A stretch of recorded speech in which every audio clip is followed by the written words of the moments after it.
네, 오늘은 형수다에서 새로운 코너로 이 형수다 앞에 어떤 한 글자를 좀 넣어보고 싶습니다. 사형수다. 사형수다. 클래스가 이제 다르네. 하다 이제 사형수까지 사형수다. 정말 한 글자를 넣었는데 느낌이 확 달라지지 않습니까? 네. 오래전에 벌어졌던 사형수들의 이야기를 해보려고 하는데요. 그래서 정 변호사님 오셨구나. 맞습니다. 아, 일단은 우리나라가 사형이라는 형량이 주어지긴 하지만 실제로 이 사형 집행은 안 된 지가 꽤 오래됐잖아요. 사형을 집행을 하지 않는데 사형으로 판결은 날 수 있나요? 판결은 날 수 있죠. 날 수 있고. 판결은 날 수 있죠. 1997년 12월 30일에 23명을 사형 집행한 것이 마지막이었습니다. 제가 그때 정남규가 자살을 하면서 60명이 됐거든요.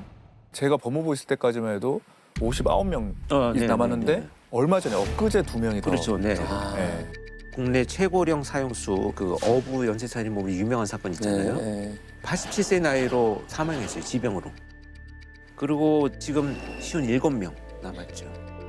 실제로 사형수들을 한두 명만 만난 게 아니잖아요. 근데 한간에 이런 게 많아요. 관상은 과학이다. 그런 말이 있는데 실제로 사형수들 만나면 사형수들만의 그게 좀 있나요? 특징이? 선생님은 어떠세요? 아니, 정 판사님으로 계실 때. 뭔가 쎄하죠. 쎄하죠. 사람을 죽인 사람은 맞아요. 뭔가 달라요. 근데 저는 관상까지는 모르겠고 네네. 인상이 좀 더러워요. 늘 어둡고 사람들을 막 괴롭히고 문제를 일으키고 평생 살아오다 보니까 자기 삶을 잘못 살아온 어떤 결과가 드러나는 거지. 근데 저는 한 명 이제 구속됐다 나온 어떤 지인이 있는데 한 30분 정도 운동을 하게 해주니까 햇빛 보는 시간이 있죠. 누가 안 해도 되는 청소를 열심히 하고 있더래요. 그러면서 뭐 인사하고 들어가는데 다른 사람이 호순이 형 하면서 이렇게 들어갔다고 강호순? 그러고. 근데 강호순 최근에 인상 보니까 네. 완전 일그러졌더라고요. 보셨어요? 아, 그럼 남아있는 그 사형수들은 계속 교도소에서 사형이 되길 기다리면서 사는 거예요? 그렇죠. 그 점이 되게 중요한데 징역형을 선고받은 사람들은 기결수예요. 이제 결정이 완료됐다. 근데 사형수는 사형이 집행돼야만 되는 거잖아요. 그러니까 사형을 해야 되는데 못 도망가게 맞아요. 잠시 가둬두는 거지 그 사람은 징역형을 살고 있는 게 아니에요. 그럼 지금까지 집행된 사형수는 몇 명이나 되는 거예요? 그 대한민국 정부 수립 이후에 한 920건 정도 사형이 집행됐다고 합니다. 꽤 됐네요. 야, 근데 이게 판사님 마음도 내가 사형을 선고를 하고 사형을 당하면 좋지 않을 것 같아요, 뭔가. 하여튼 그걸 다 생생하게 기억하더라고요. 그 마지막 선고 그래. 때와 그때 뭐 마지막 최후 변론 때와 집행됐다는 소식을 들은 날 뭐 눈이 그때 왔다는 거나 뭐 이때 창가에 뭘 보고 있었다는 이런 걸 다 기억하더라고요. 그렇겠죠. 그렇죠. 근데 사실 그럼에도 불구하고 사형을 내릴 수밖에 없게 만든 이제 범인이 있었던 거잖아요. 그러니까 사형수란 얘기를 들으면 사실은 굉장히 화가 많이 나고. 그래도 우리가 오늘 해볼 이야기가 사실 바로 이것과 관련이 있습니다. 요거요? 우유인데 레트로하고 우유. 예쁜데 이거? 우유죠. 레트로. 이제 이런 게 약간 요즘에 다시 유행하고 있잖아요. 그래서 다시 약간 사서 여기다가 뭘 넣어서 먹어본 적 있죠. 제티 이런 거 가져와서 타 먹고. 아, 국민학교죠. 옛날에 국민학교 국민학교. 다닐 때 우리 급식을 받았거든요. 빵하고 이거 줬어요. 음. 이거가 조금 지났을 때는 삼각우유 있어요. 아 맞아. 아. 그거 이제 못 두르면 찢다가 맞아요. 절반 날아가고 네. 있는 거예요. 그때 우유 소비 많이 하려고 뭐 우량아 대회, 맞아. 우량아 선발 대회 열어가지고 우유를 많이 먹어야 이렇게 된다, 막 이렇게 했었죠. 저희 때 사실 그 주스나 어쨌든 음료가 다 병이긴 했죠. 뭐 타 먹고 싶다.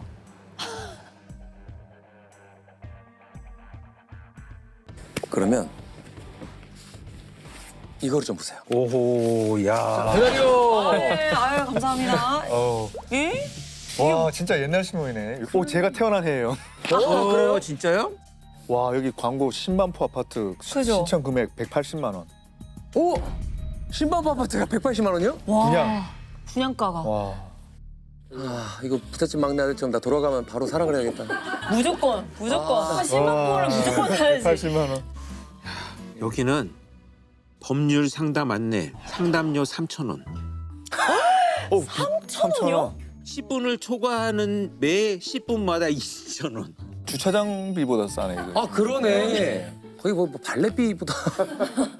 야, 77년 9월 21일 지하철 2호선 내년 초 착공. 와! 아 진짜요? 와, 착공 전이었네. 이게 확실히 알 수 있는 건 이 한자를 다 읽을 줄 아세요. 오, 고바우 영감. 만화. 만화가 있네. 만화는 무조건 봐야죠. 이 고바우 영감이 1955년에 시작했어요. 되게 신비로웠어요. 어떻게 매일 이거를. 이게 그냥 막 만들어놨다가 풀 수가 없어요. 왜냐하면 매일 신문 이 기사에 나오는 걸 시의성 있는 걸 해야 되니까요. 혹시 내 이름으로 보험 가입이 돼 있는지? 없습니다. 선생이 가입된 적은 없습니다. 누군가 날 죽이려고는 안 했군. 한 달에 한 바퀴씩 돌아다녀야 할 판? 이게 무슨 이제 보험 사기 얘기하는 건가? 오늘 이 우유랑 신문이 어떤 연관과 사건이 있느냐. 자, 이 사람. 똑똑하게 생겼다. 미녀의 그쵸. 네, 얼굴이 미녀죠. 네. 만면의리상 뭐. 약간 좀 부잣집처럼 보인다. 그죠. 네. 기세가 확 느껴져. 여기 뭔가 이게 조끼 막 이렇게 한 거 입은 거 보니까 좀 두 겹을 입었잖아요, 레이어드로. 옷도 보시네요. 부잣집처럼 보인다. 네. 자, 이 여자가 바로 네. 대한민국 최초의 연쇄살인마입니다. 아, 내가 알지. 최초에? 근데 사진이 좀 다른 것 같다. 내가 아는데. 그게 나중에 나오겠죠. 자, 이름은 박분대. 1930년쯤 남해에서 태어났다고 합니다. 그때 일제강점기 아니에요? 사실은 그 시기에는 학교에 다니는 것도 쉽지 않았을 거예요. 꿈 같은 일이죠. 또 그치. 여성 같은 경우에는. 근데 박분대는 국민학교 당시에 졸업을 했다고 합니다. 실제로 똑똑했다고도 하고요. 집안이 그만큼 이제 부유하다 이런 얘기도 있고. 뭐 엄친딸에 완전 인싸, 그런. 인싸. 네. 그렇죠. 근데 이제 우리나라 독립을 하고 나서 산발선이 그어지는 무렵에 이 박분혜는 18살의 나이에 결혼을 합니다. 그때는 당연히 그때 결혼. 문제는 얼마 안 가서 집안이 발칵 뒤집어지는 일이 발생을 하는데 3년 만에 이혼을 해요. 이혼 사유가 뭐였냐? 결혼하고 나서 1년도 안 돼서 마을 청년과 바람이 났다고 합니다. 바람이. 아하, 이거 참. 1년도 안 돼서 18에 결혼했다 했나요? 그럼 19살에 바로 또 바람을. 그 시절에 이혼의 꼬리를 달고 집으로 돌아가기는 쉽지 않았을 그치. 겁니다. 그래서 박분례는요, 부산으로 건너가서 술집 접대부 생활을 하기 시작하는데요. 그러다가 마지막 운명의 남자를 만납니다. 운명의 남자. 7살 정도 많았던 남자였는데요. 근데 또 면사포는 쓰지 못합니다. 왜? 그 남자에겐 이미 아내가 있었고 자식도 있었습니다. 또 바람인가요? 요즘에는 이런 말 안 쓰는데 네. 첩살이를 했던 아, 거죠. 첩살이 그렇지. 일남 일녀를 두고 20년을 넘게 같이 살았으니까 정식으로 혼인은 못했지만 남편의 가족, 그러니까 이 시댁 식구들 그리고 본처까지도 박분례를 받아들입니다. 6, 70년대만 해도 사실 우리가 이혼녀라는 게 낙이 찍히면 특히 여자의 경우에는 진짜 사회생활도 진짜 힘들었잖아요. 그러니까 40년대는 더더욱 더 심했죠. 그래서 남편이 다른 여자 만나고 뭐 애를 낳아오고 뭐 첩을 들인다고 해도 그렇다고 자기가 이혼할 수는 없는 거라서 울며 겨자 먹기로 이혼은 안 당하려고 계속 그렇게 그런 스탠스로 살았죠, 여자들이. 근데 1977년에 이 박분례는요, 20년을 함께 살았던 이 동거남한테 고발을 당합니다. 고발을 당한. 예, 700만 원짜리 동거남의 수표를 훔쳐갔다가 이게 들킨 거예요. 지금 700만 원, 아까 여기 지금 이 아파트 180만 원이죠. 10만 포 분양가가 지금 네. 180만 원인데 와, 이거 아파트 몇 채를 아파트 훔쳐오냐 네 채, 아파트 네 채 와. 가격이죠 이게. 변호사 상담료 3,000원. 지금 몇 번 상담해야 돼요 지금? 2,000번 이상 해야 돼요. 박분례는 이 수표를 조카한테 줬어요. 어. 부모, 형제 다 잃고 혼자 사는 군대에서 막 제대한 이 조카였다고 하는데요.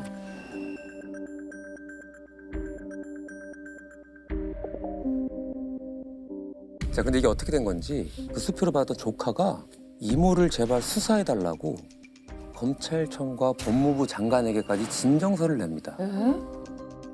조카는 되게 큰 돈을 어쨌든 받았는데 아까까지만 해도 되게 애틋한 드라마 같았는데 수사를 해달라고 했다는 게 약간 이해가 안 되는데요. 그죠? 그리고 또 그 수사를 요청한 게 그냥 동네 경찰서가 아니라 응. 검찰청이나 법무부 장관까지 갔다는 거는 네.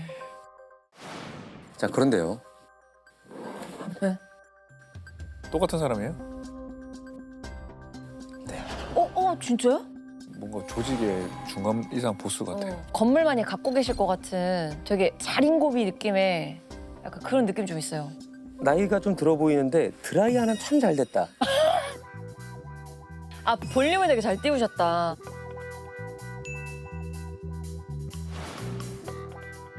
이 박본래의 인생 2막이 이제 이렇게 또 시작이 되는데요. 1975년이죠. 1월에 남해에서 화재가 발생합니다. 이 화재로 아내와 딸은 사망하고 남편은 큰 화상을 입은 채 병원으로 이송됩니다. 큰 아들은 그때 군대에 가 있어서 화를 면했고요. 현장에서는 석유 냄새가 났다고 합니다.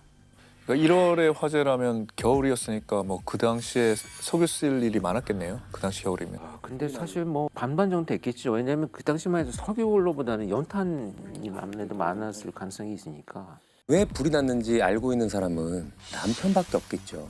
아, 다음 날 그러네. 화재 조사를 위해서 병원을 찾은 경찰이 남편에게 말을 걸려는데 대화가 잘 안 됩니다. 그때 본인이 처제라면서 박분래가 나타난 거죠. 와,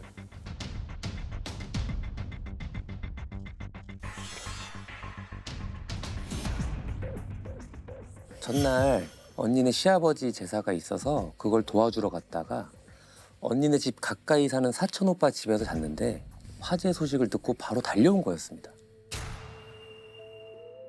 저 형부가 그 중풍 환자라 대화가 잘 안 돼요. 제가 그나마 좀 알아들을 수 있는데 제가 물어볼게요. 그리고는 잠시 후에 경찰에게 풍이 있는 형부가 이 실수로 석유 난로를 넘어뜨려서 불이 났대요. 어머. 그 후에 이 박분래의 형부도 곧 숨을 거두게 됩니다.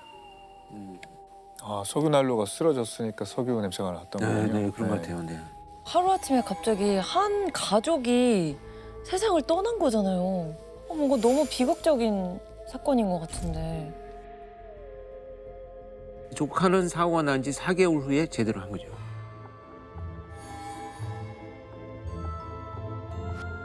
근데 그 조카가 보험회사에서 이상한 얘기를 듣습니다. 이모가 엄마 명의로 나온 보험금을 다 받았다는 거죠. 왜 이모가 그 돈을 자신한테 말도 없이 찾아간 거지? 아빠가 중풍 환자라 엄마 혼자 돈을 벌어 동생의 자신까지 키우느라 사는 게 힘들었는데 그런 엄마가 고액의 보험에 가입했다는 게 좀 또 가입한 지 3달도 안 돼서 사고로 돌아가셨다는 것도 이게 이상했던 거죠. 뭔가 쎄하네요. 네. 그 분명한 건 이 보험 수익자가 아들이었는데 조카 인감을 박분래가 가지고 있었던 거죠.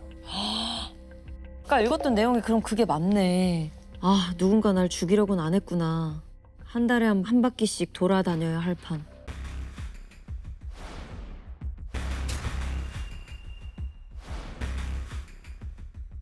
자기도 몰래 보험이 가입될 수도 있잖아요. 그러네.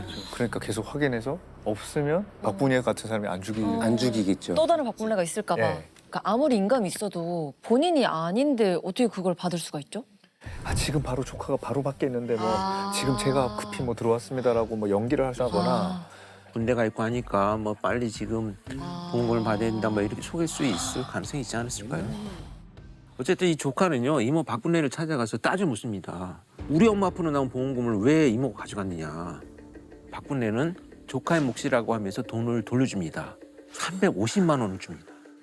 350만 원?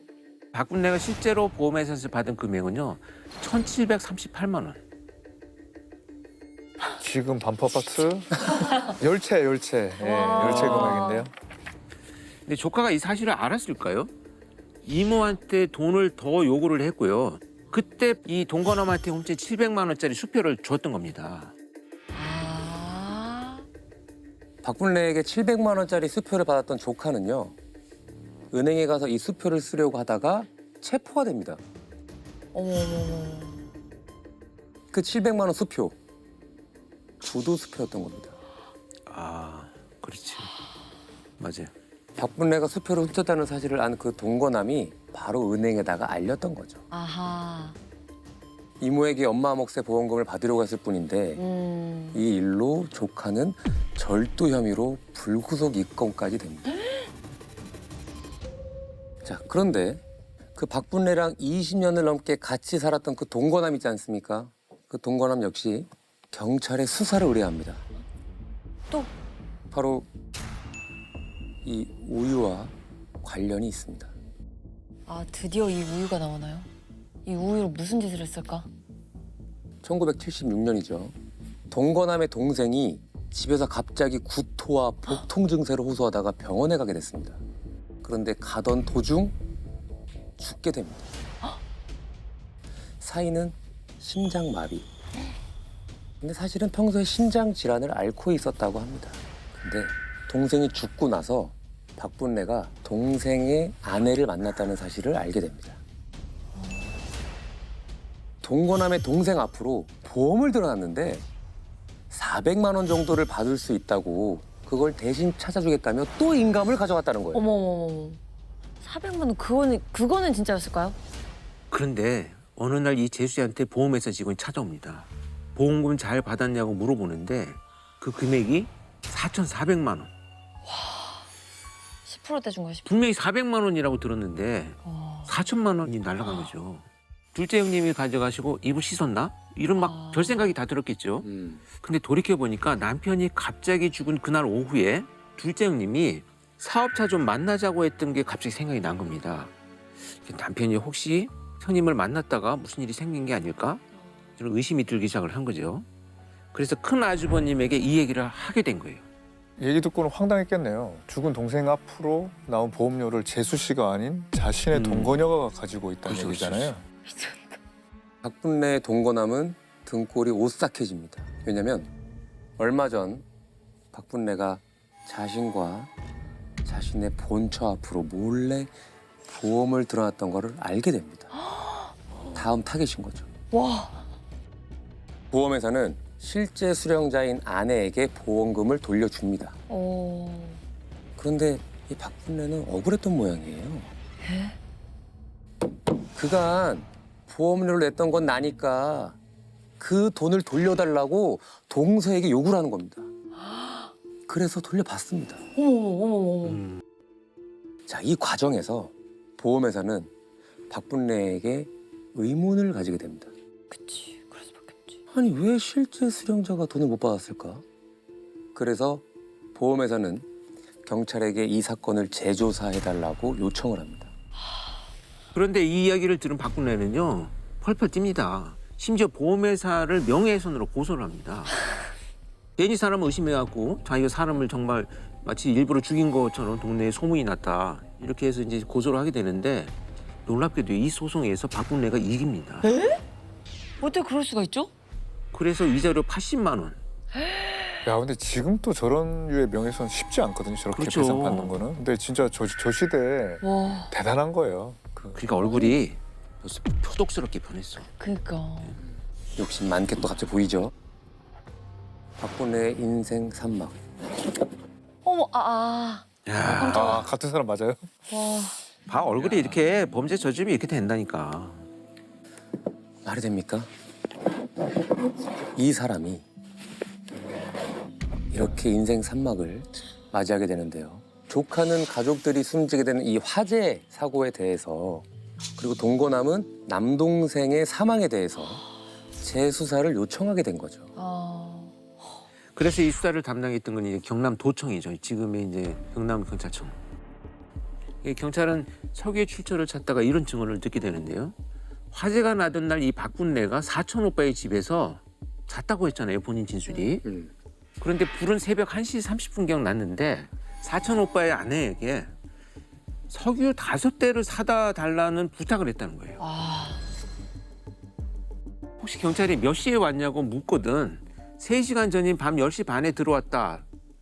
이렇게 자신의 알리바이를 조작한 흔적이 나옵니다. 동거남의 남동생 사망 역시 과연 박분례의 지시였을까요? 동거남의 남동생과 박분례가 만난 건 오후 6시경 한 다방에서였습니다. 다방. 박분례의 집에서 일하는 가정부는 그날을 이렇게 기억했습니다. 사모님이 집에 들어오신 건 저녁 8시 무렵이었는데 누가 물어보면 4시에 도착했다고 말하라고 하셨어요. 와 진짜 너무 치밀하다. 아 그리고 그 박분례 말대로면은 시간상으로 두 사람이 만난 적이 없다는 거잖아요. 너무 계획적인데?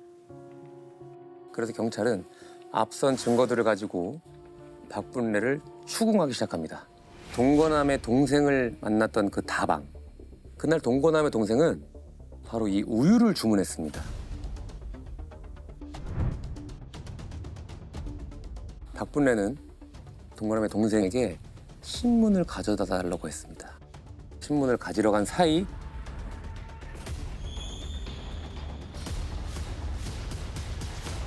그 우유에 청산가리를 탔다고 자백을 합니다. 우유에다가 독사를 박분례는 범행일체를 자백을 합니다.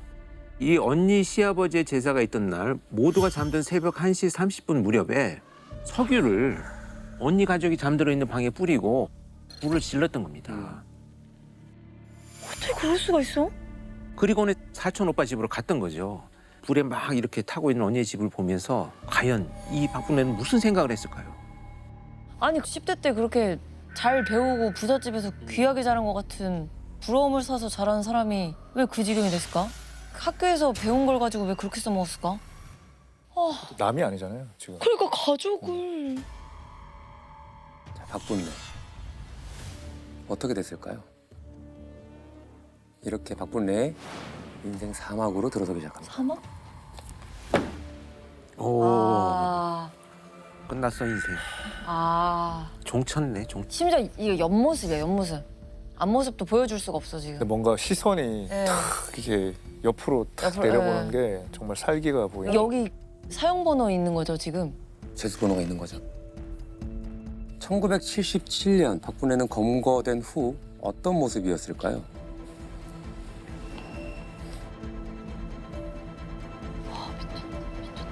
오, 저 사람이에요? 박분례입니다. 어머머. 또 얼굴은 숨기네 또. 어머머. 근데 본인도 부끄럽다고 얼굴을 가리고 있는 거고요. 일말의 수치심 같은 걸까? 저 참 나 이해가 안 가요 진짜. 그건 뭐야? 저게 청산가리야? 와 양이 많네요. 와, 진짜 근데 저 정도면 진짜 너무 많은 거 아니에요? 백도 좋아요. 명품이랑 그거를 와 보험금으로. 이건 어디지? 집인가? 아, 박분례가 살던지. 좀 좋은 집 아니에요 저 정도면? 너무 좋은 집. 지금 봐도 좋은 집인데. 진짜 좋다. 저 같은 뭐 마당 있고 막 저렇게 유리 잘 돼 있고. 아니 얌전하게만 살아도 잘 살 걸 왜 참. 아 집 너무 괜찮지 않아요? 너무 좋아요. 전등 이런 것도 상위 1%대 상위 1%. 전시대. 저 시계도 그죠, 좋잖아. 시계. 그거. 부잣집의 상징이잖아요. 아 근데 왜 저렇게까지 많은 돈이 필요했는지가 너무 궁금해요. 이유가 있었던 거예요? 왜 그런 거예요 도대체? 가족들, 딸, 자식들의 미래를 위해서 돈이 필요해서 범행을 저질렀다라고 주장은 하지만 지금으로 치면 예를 들어서 뭐 영국스 당이처럼 막 아... 사람들 앞에 부를 과시하는 콤플렉스나 이런 것들이 막 영향을 주지 않았을까.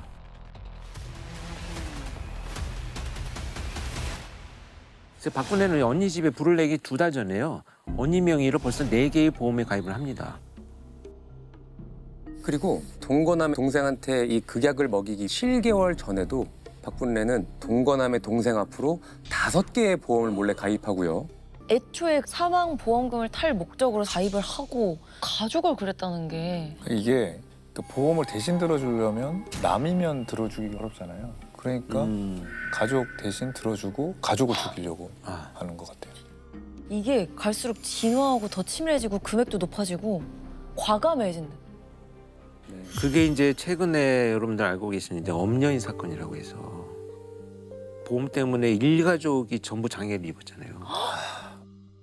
수면제를 먹이고 재워가지고 전부 눈이 실명을 했어요. 남편, 뭐 동생이 어머니까지 보험금 중에 죽이지 않고 가장 큰 돈을 받을 수 있는 게 실명이에요.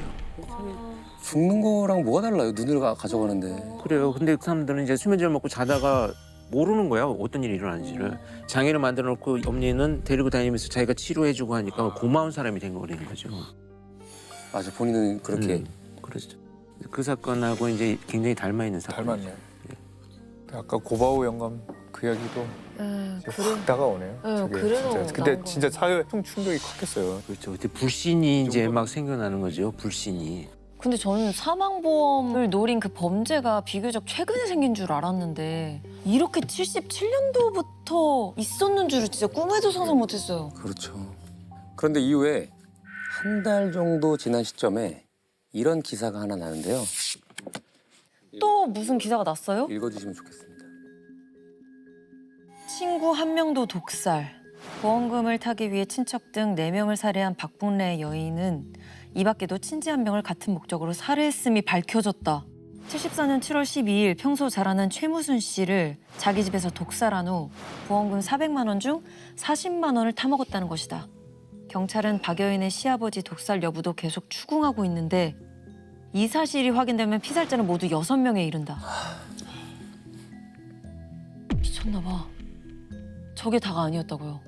나는 진짜 신기한 거는요. 이 사건에서 이 청산가리가 되게 독하잖아요. 보통 이게 극소량으로도 먹다가 식도로 넘어가면서 이미 사망을 하거든요. 근데 그거를 예전에 제가 어떤 사건에서 그 사람의 체중과 연령과 이런 것들을 다 계산을 해가지고 어느 정도 투여를 하면 몇 시간 후에 내가 알리바이를 따로 성립할 때 죽겠구나를 계산한 놈이 하나 있었거든요. 이야. 있었어요, 한 명. 근데 이 사람이 지금 자기가 뭔가 타줬잖아요, 우유에. 청산가리. 그걸 다 몇 시간 후에 죽잖아요. 이런 걸 계산을 했지 않았을까 하는 생각도 들어요.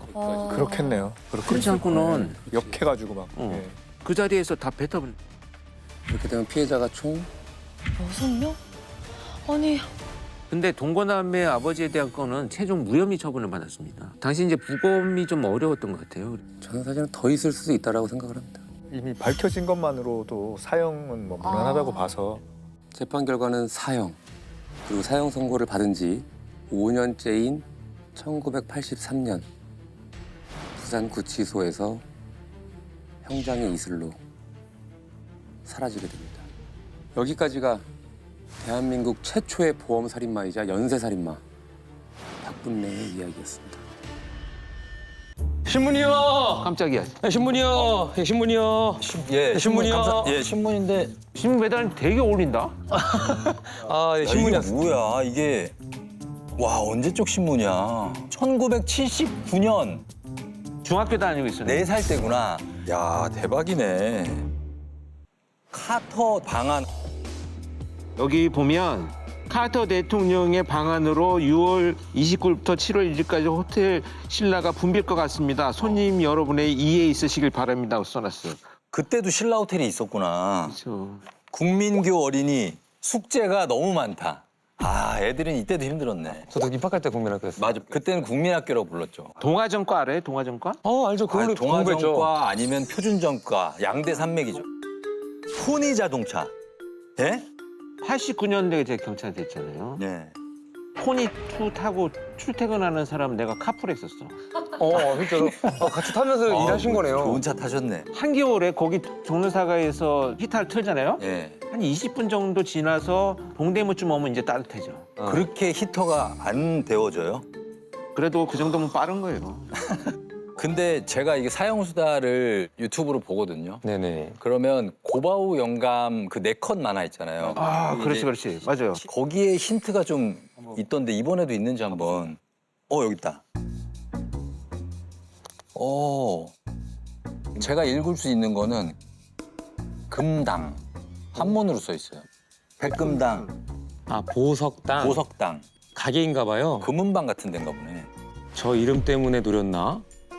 뭐 노렸나가 나왔어요. 그러니까 옆에 있는 분이 그렇소. 갑자기 뭔가 저 이름 때문에 노렸다고 하니까 간판을 막 뭐 수정해요. 그러니까 이름이 바뀌었어요. 뭐로? 무금당, 백동당, 토석당 이렇게 바뀌었거든요. 그러니까 금자가 들어가 있어서 뭔가를 노렸나라고 물어보니까 그렇다. 그래서 이름을 금을 다 빼버렸어요. 근데 제 쪽도 고바오가 있거든요. 혼자서 세 사람의 목을 졸라 죽이다니 사람들이 뭘로 보입니까? 모두 닭으로 보입니다. 나 살려 죽고 깨다. 무서운 만화네. 사람이 달그로 보인다는 거잖아요. 그거는 범인이 한 얘기는 아니겠죠. 아까 그래서 뭐 살려줄게 꼬닥 이러면서 도망갔죠. 네. 그리고 여기 보니까 이 금자 바꾼 것도 좀 뭔가 연결고리가 있는 것 같은데 이때 사회에 회자됐던 범죄 사건과 관련한 얘기 같아요. 그래요. 오늘 그런 내용 같은데 네. 그러다 보니까 오늘 제작진 준비 많이 했어요, 진짜. 이런 전화번호 이거 어디서 빌렸는지. 이게 제가 듣기로는 네. 구하기 좀 힘들어서 살살 봐달라고 부탁이 들어왔어요. 그러니까 띄워주면 안 됩니다. 장갑 끼고 넘겨야 되는 거 아니야, 이거? 지금은 되게 무서운 이야기지만 모든 집 주소와 세대 주어 이름과 집 전화번호가 다 적혀 있었잖아요. 요거는 그냥 장식이죠. 다이얼 돌리는 전화기는 진짜 저 어렸을 때도 거의 많이도 못 봤어요. 그치. 이거 있는 집은 네. 진짜 부잣집이고. 예전 유물. 깜짝이야. 아, 진짜, 씨. 깜짝이야. 아, 진짜, 씨. 전화기 오네, 전화. 네, 금당입니다. 뭐야? 금당? 아까 그 고바오 영감에서 그 간판 바꿨던 거랑 그거 떨어지는 그거 아니에요? 금은방이에요? 여기가 바로 금당입니다.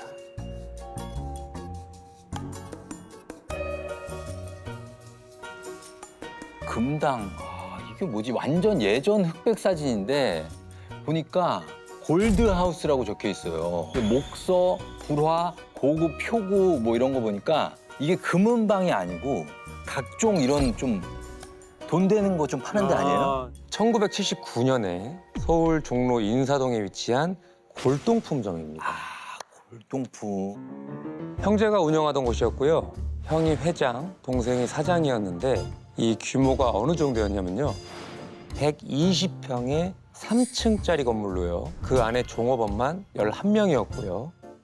지금으로 하면 문화관광부. 네.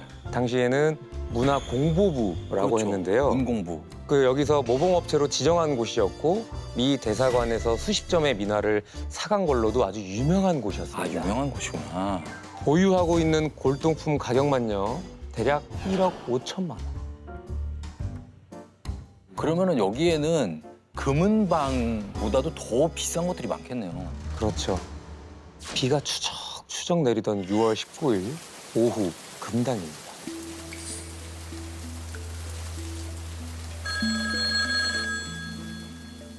전화. 아, 거기 금당이죠? 사장님이십니까? 아, 예, 예. 아, 제가 조그만 회사를 경영하고 있는데요. 그 자금이 좀 필요해서요. 그 집에 있는 골동품 몇 점을 좀 팔았으면 해서요. 한번 물건을 봐주십사 하고 제가 전화드렸습니다. 아, 어떤 거냐고요? 아, 많죠, 예. 이조백자도 많고 청자, 병풍, 뭐 제법 있습니다. 아, 그럼요. 제가 전문가 감정 받아보니까 대략 이게 한 6억 정도 된다고 하던데. 이게 가보여서 저희 선조들 체면도 있고 조용히 좀 팔고 싶은데 가능할까요? 야, 그럼 얼마예요 이게? 이조백자면 조선시대부터 있던 도자기 백자 말하는 거잖아요. 냄새가 좀 나는데? 금당에 있는 정 사장도 고민이 필요했겠죠. 그렇지. 다음 날 아침에 집으로 다시 한번 전화를 달라고 하고 집 전화번호를 불러줍니다. 그리고 약속한 아침이 됐죠.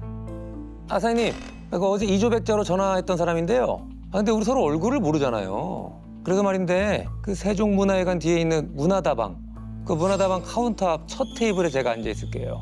예, 그럼 거기서 지금 만납시다. 예. 사실 예전에는 타워 레코드, 뉴욕 제과 이런 데서 뭐 소개팅 같은 거 할 때 맞아. 아, 저 그 핑크색 셔츠 입고 있는데 그래가지고 이렇게 보고 네. 마음에 안 들면 가버리고. 그래서 많이 갔다고. 그래서 이제 정 사장은 당장 운전기사를 불러서 아내와 함께 차를 탑니다. 아내도. 아내는 금당으로 가고요. 정 사장은 문화다방으로 갑니다.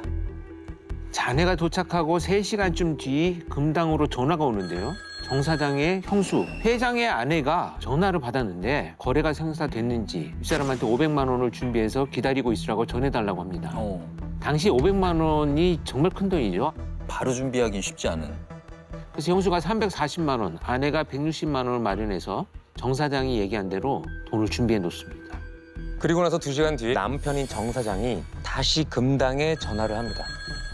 운전기사를 불러서 같이 문화다방으로 돈을 가지고 오라고 한 거죠. 그렇지. 그런데 이게 어찌 된 일인지 정 사장을 못 찾은 것 같습니다. 첫 번째 자리에 있다고 그랬는데. 운전기사는 금당으로 전화해서 사장님을 못 만났다면서 혹시 사장님한테 전화가 오면 문화다방에서 기다리고 있다는 말을 전해달라고 합니다. 아, 이게 모든 연락이 지금 금당으로 왔어야 되네. 금당을 안 거치면은 누가 무슨 상황인지 지금 알 수가 없잖아요. 그렇죠. 그렇죠. 그러다 정 사장이 아내를 만나서 500만 원을 무사히 건네받았는지 2시간쯤 후에 정 사장이 가게를 직접 전화를 해서 수원으로 물건을 가지러 간다면서 수원? 직원들한테 늦을 테니 가게 문을 먼저 닫고 들어가라고 했다는데요. 아내랑 운전기사도 수원으로 같이 갔던 건지 다들 가게로는 돌아오지 않았습니다. 아, 뭔가 좀 별일 없어야 될 텐데. 그런데 그날 밤 마포구 망원동에 신고가 하나 들어옵니다. 사람은 보이질 않는데 실내등이 켜진 채 공원 공터에 고급 승용차 한 대가 서 있었다고 말입니다. 뭐지? 자, 뭐야 이거? 이거 그때 제일 좋은 차 아니에요? 로얄 레코드 아니에요 이거? 진짜 좋은. 네. 회장님들만 타는 차. 이런 차가 공터에 덩그러니 망원동에 있으면 신고 들어갈 만하죠. 근데 이 차가 설마 아까 아내가 타고 갔던 그 차는 아니겠죠? 맞습니다. 이 레코드가 바로 금당의 사장 부부가 운전기사를 두고 타고 다녔던 차였습니다. 파출소에서 차주를 확인하고 가족들에게 전화를 합니다. 그 얘기를 다음 날 아침 금당의 회장인 형이 듣게 되는 거죠. 동생도 없어지고 재수 씨의 운전기사까지 사라진 상황이 왠지 불안했던 겁니다. 그래서 서울시경에 신고를 하게 되는 거죠. 이거 그래서 아까 세 사람 목을 졸랐다는 얘기가 이거였네요. 살해됐나 본데 이걸 어떻게 수사합니까? 누가 전화했는지 지금 모르는 상황이잖아요. 당시에 유일한 단서는 레코드, 로얄 레코드 이 차밖에는 없었습니다. 차에는 기름이 10리터 정도 남아 있었는데 주유를 만약에 꽉 채운 상태라면 4시간 정도 운행한 걸로 추정이 됐던 거죠. 이 바퀴에는 진흙이, 또 뒷좌석 오른쪽 문에 일본산 향나무 잎이 있었고요. 그래서 서울이 아닌 교외를 돌아다녔을 것으로 예상이 됩니다. 경찰이 정 사장이 마지막 전화에서 밝혔던 행선지 수원과 안양 일대를 샅샅이 뒤지기 시작합니다. 근데 그 당시에는 이게 지문도 안 나왔나 보네요. 단서가 그거밖에 안 나온 거 보면. 사실 이때만 해도 과학수사가 초창기여가지고 대조하는 것들이 지금처럼 컴퓨터 시스템이 있는 게 아니고 예. 눈으로 사람이 주민등록카드를 꺼내와서 대조를 해드렸어. 이것도 진짜 불안하네요. 어떻게 된 겁니까? 그런데 이 골동품 업계에서는 불문율이 좀 있었습니다. 먼 거리는 출장 가지 않는다. 위험해. 위험해. 진품이라고 해도 못 믿을 사람이라면 직거래를 하지 않았다고 합니다. 그렇지. 그런데 정 사장은 왜 문화다방으로 직접 간 걸까요? 얼굴도 모르고 이름도 밝히지 않은 이 남자를 뭘 믿고 문화다방으로 갔냐 이거죠. 아니 다른 얘기를 했겠지. 예를 들면 감정을 받았다고 얘기도 했고 그 업계에 대해서도 뭔가 전문 용어를 써가면서 잘 아는 사람일 것 같기도 하고. 그렇죠. 경찰도 그래서 관련 업계를 잘 아는 사람이 범인일 가능성이 높다 이렇게 생각을 하고요. 골동품 중개상들, 사기 전과자들부터 조사에 들어갑니다. 근데 그중에서 첫 번째 용의자는 36살의 백 씨, 골동품 사기 전과자인데 주로 거래했던 장소가 어디냐? 바로 문화다방이었습니다. 더군다나 과거에 살았던 곳이 어디냐? 수원이었어요. 일치하는데? 또 한 가지. 네. 최근 주소지가 차가 발견된 곳이 어디였죠? 망원동. 거기입니다. 유력하네. 지금 벌써 3가지. 문화다방, 수원, 차 발견된 망원동까지 너무 유력한데 이 용의자가 첫 번째라고요? 두 번째 용의자는요. 골동품 중개상이었던 37살의 엄 씨였는데요. 정 사장 부부를 중매한 아주 가까운 사이였긴 했다고 합니다. 걸리는 게 많은 사람이었습니다. 사건 전날 정 사장에게 이조주병, 그러니까 조선시대 술병을 500만 원에 제안을 하기도 했고요. 정 사장 부부와 운전기사가 실종된 그날 하필이면 지방에 내려갔었다고 합니다. 갑자기 지방에 가요? 아까 이조백자, 이조주병을 500만 원에 그러니까 팔겠다고 한 것도 좀 걸리고. 세 번째 용의자가 있었습니다. 또 있어요?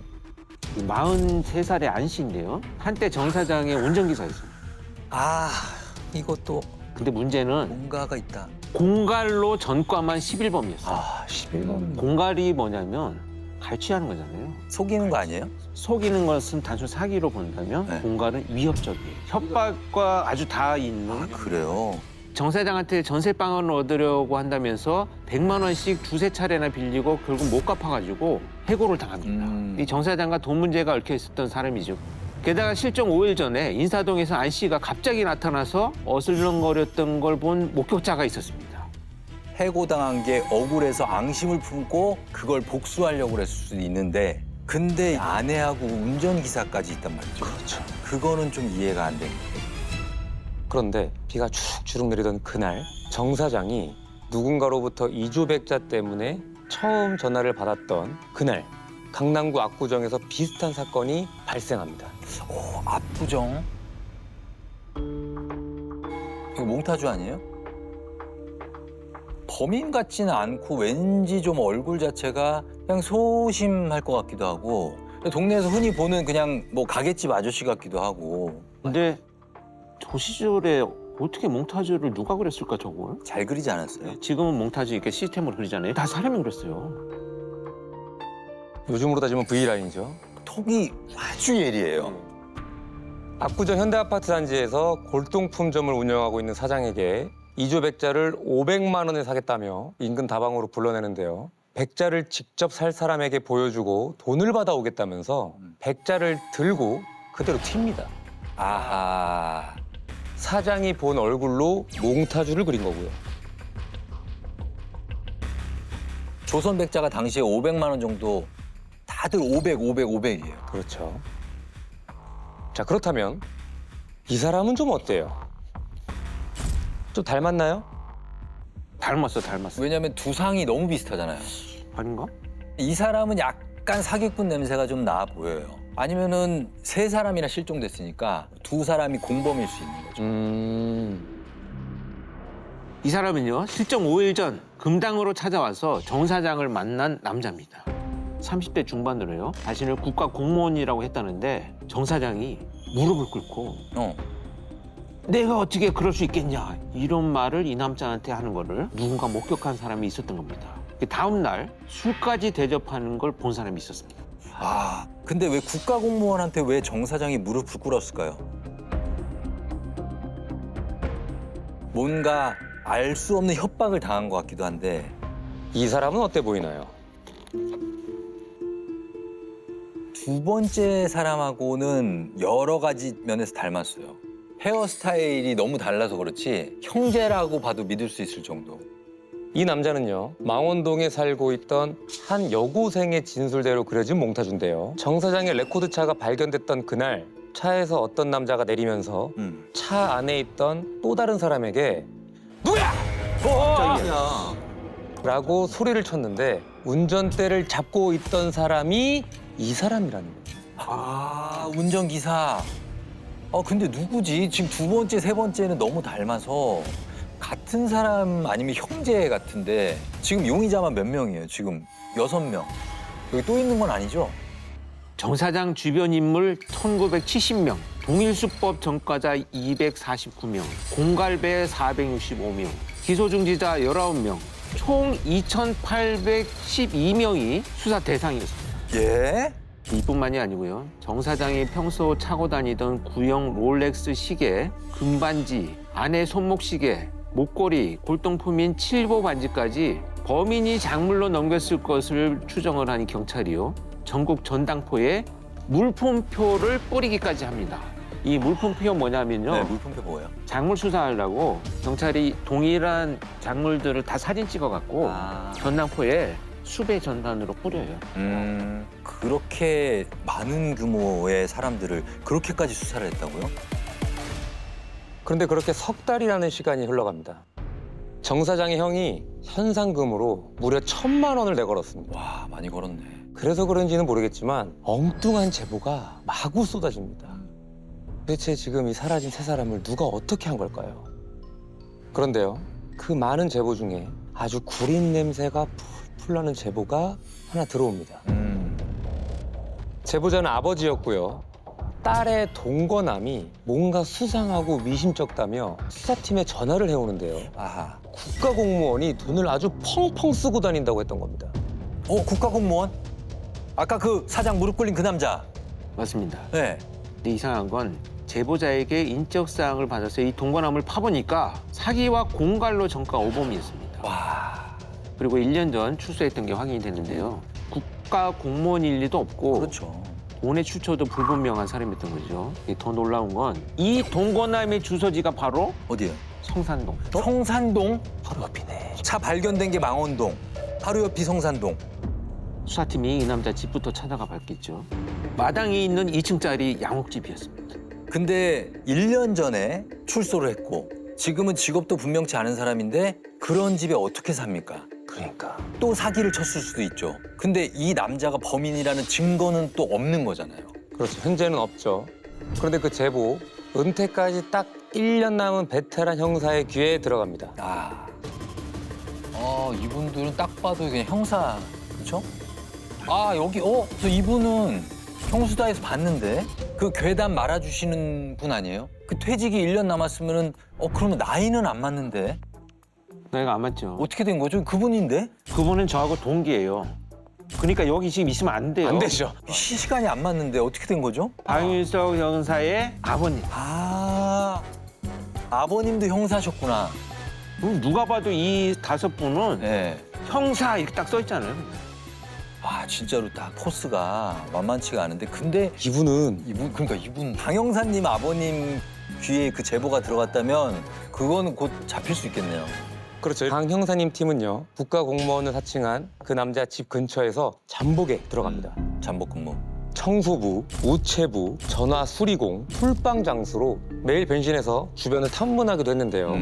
세탁소 주인은 그 집 남자가 항상 최고급 양복만 입는다고 하고요. 그렇겠지. 또 다른 어떤 이웃은요, 그 남자가 지금 같이 사는 여자 말고 다른 여자랑 약혼하기로 했는데 300만 원을 뜯어내려고 사기친 거였다는 얘기를 하기도 합니다. 야, 이거는 별별 얘기가 다 나오는 거 보면 완벽하게 위장 잠입 수사를 하셔서 밝혀낸 거잖아요. 지금. 그리고 아주 결정적인 진술도 듣게 됩니다. 어느 날 갑자기 앞마당을 싹 갈아엎었다. 나 뭐 소름 끼친다. 이거 뭐지? 앞마당 뭔가 있는데? 이 3명의 몽타주를 다시 한번 봐주시겠습니까? 뭐예요? 이 중에 닮은 사람이 있습니까? 남자 둘에 여자 한 명인데 이 사람은 이 사람하고 닮은 것 같은데? 설마 이 중에 사형수가 있는 겁니까? 있습니다. 일단 이 셋 중에 동거남은요, 바로 첫 번째 이 남자입니다. 너무 안 좋게 생겼는데. 강 형사님은 부부처럼 다정하게 이 집을 나서는 두 커플을 미행합니다. 신촌 로터리에 있는 보거 요리집에서 식사를 마치고 나오는 거를 수사팀이 덮쳐서 경찰서에서 두 사람을 분리해 놓는데요. 체포했네. 남자가 왜 아무 죄도 없는 사람을 잡아가냐면서 막 고래고래 막 고함을 칩니다. 그러면은 마당은 왜 엎은 거래요? 내 집 내가 고치는데 그게 뭐가 문제냐, 뭐가 잘못됐냐 이렇게 형사들한테 따지기 시작을 하는데요. 아무 죄도 없는데 전과자라고 해서 이렇게 막 잡아들이는 거는 인권 침해가 아니냐. 근데 옆방은 달랐습니다. 뭔가 말을 할 듯 말 듯 입술을 달싹거리다가 울기 시작합니다. 맞구나. 여성은 한참을 울다가 이 말을 하고는 고개를 떨굽니다. 사형이죠. 끝났네. 금당 골동품상 부부와 운전기사 살인사건의 주범 박철웅과 공범인 그의 동생 그리고 동거녀입니다. 사라진 3명의 실종자 제발. 드디어 찾습니다. 저 집이에요? 박철웅의 집이고요. 집이 굉장히 좋죠. 집이 좋긴 좋네. 마당에 저렇게 묻은 거예요? 저 시신이잖아요. 이야. 근데 옛날에는 저렇게 다 마을 주민들도 함께 봤네요. 얼마나 충격이겠어요. 전날 현장 검증 날에 주민분들이 500여 명이 몰려 있었다고 합니다. 저런 거 한 번 하면 다 나와가지고 지금 저건 양반이에요. 아, 그래요? 보통 막 주민들이 이제 화가 나는 분들이 공분하죠. 돌 던지고. 계란 네. 던지고 막 그냥 이런 분들이 많이 있어요. 아, 뭐 할 말은 다 하네. 아니 뭘 자기가 뭘 괴로워하는 척을 해요? 어처구니가 없네. 잡혀서 괴로운 거죠. 아니 사람을 죽여놓고 현장 검증하는 거죠 지금. 네, 저렇게 목을 졸라서 공부압박질 식사로 살해를 한 거죠. 저렇게 끌고 내려왔다는 거죠. 그렇죠. 계단으로. 그리고 나서 저 마당에 그 땅을 본인들 키만큼 땅을 팠다고 합니다. 깊게도 팠네. 그렇게 3명이나 살해하고 땅에 묻고 본인들 호의호식하면서 살았을 거 아니에요. 난 저렇게 자기 집 앞에 시체를 묻어놓고 살 수 있다는 것 자체가 너무 이해가 안 가요. 근데 범죄자들이 네. 집에 마당이나 뒷마당에 시체 묻어놓은 사람 많아요. 그 어떤 심리예요? 그게? 가장 안전하잖아. 불안하지 않아요? 아무도 안 파잖아. 무서운 것도 있지만 제일 안전하다고 생각을 한 거죠. 그러니까 우리가 상상할 수 없는 거구나. 아까 보면 고바우 영감에서 목 졸라 죽였다는 게 이 얘기인가 봐요. 돈 때문이었습니까? 500만 원? 박철웅이 노린 돈은요 3억이 넘었습니다. 정 사장을 유인하게 된 건 바로 이 전화번호부 책 때문이었다고 합니다. 여기 뭐가 있는데요? 네, 어디 봅시다. 이게 여러 가지 뭐 아, 상호명도 있고 여기 있다. 골동품, 금당, 골드하우스, 고가 매입. 이걸 봤네. 전화번호 많아요. 이게 한 가지 흥미로운 건 뭐냐면 앞에 국번이 있잖아요. 오. 실자면 거의 종로나 서울 시내. 전화번호가 6자리였어요, 예전에는. 범인이 이걸 보고 전화를 했다는 거 아니에요. 번호 많다고 노린 겁니까, 설마? 박철웅이요. 통화 한 번으로 3억에서 5억의 현금을 준비할 수 있는 자산가, 그리고 자신의 생명을 재산보다 소중하게 여기는 사람이어야 한다는 조건을 갖고 있었는데, 그리고 나와는 상관없는 평범한 사람이어야 한다고 생각하고 대상을 물색을 하게 됩니다. 그래서 선택한 사람이 금당의 정 사장이었다고요. 정 사장을 집으로 유인을 해놓고 정 사장한테 물어봅니다. 오늘 나랑 만나기로 한 약속을 누가 알고 있냐? 정 사장은 아내하고 운전기사가 알고 있다. 급히 융통할 수 있는 돈을 가져오면 풀어주겠다고 해놓고 아내와 기사 모두를 다 유인한 거죠. 그래서 정 사장을 목졸라 살해하고요. 아내를 자신의 집으로 들여서 살해한 후 기사에게는 목이 마르지 않냐며 차 한 잔 마시라고 하면서 또 불러들였던 거죠. 그렇게 불과 반나절에 3명을 혼자 살해했고요. 그 3구의 시체를 벽장에 숨긴 뒤에 잠까지 잤다고 합니다. 벽장에다가 시체를 넣어놓고 잠이 왔다고요? 인간입니까? 갑자기 웬 클래식 음악이? 오늘의 사형수 박철웅, 차이코프스키와 베토벤, 바흐를 사랑했다는 박철웅은요. 1962년 서울 제2대 연극영화과에 입학합니다. 셰익스피어의 전집이 갖고 싶어 친구 자취방에서 훔치다가 감옥에 가게 되면서 퇴학까지 당합니다. 그렇게 교도소를 4차례 들어갔다가 나오고요. 결혼 후 아내와 자식을 버리고 5명의 여자를 만납니다. 이렇게 3명의 모습을 앗아간 건 진공청소기 사업을 하고 싶어서였다고 밝혔는데요. 정말 기가 막힌 건 자신의 일생을 마치 소설처럼 누군가에게 편지를 보냈던 겁니다. 그게 책으로 나오기도 했고요. 야, 근데 이 얘기를 들으니까 네. 연쇄살인범 유영철하고 히스토리가 거의 비슷해요. 대학에 입학하고 이런 것만 몇 가지만 뺀다면 거의 똑같고. 박철웅은요. 사형 선고를 앞두고 지인에게 편지를 씁니다. 박철웅이 쓴 글에 이런 내용이 있습니다. 정 사장의 아내가 죽기 전 아이가 4이나 있다고 제발 살려달라고 빌었다고 말이죠. 뭔가 좀 아랑곳하지 않은 거죠. 선고까지는 3달이 넘었습니다. 그동안 아이들은 집에서 엄마 아빠가 무사히 돌아오길 바라면서 매일 일기를 씁니다. 당시에 큰딸이 초등학교 4학년, 너무 어리다. 11살이었습니다. 그 일기를 형님이 한번 제가요? 읽어주시죠. 에이, 가슴 아프다. 학교에서 당번을 마치고 집에 오니 또 엄마 아빠는 없고 불쌍한 동생들만 글자놀이를 하고 있다. 괜히 눈물이 나왔다. 소리 없이 우리 동생들도 따라 울었다. 요즘 뉴스에 우리 엄마 아빠 사진이 나올 때마다 엄마가 더욱 보고 싶어진다. 범인 아저씨의 마음이 빨리 돌려졌으면 좋겠다. 우리 엄마 아빠는 죄 지으신 것이 없으니까.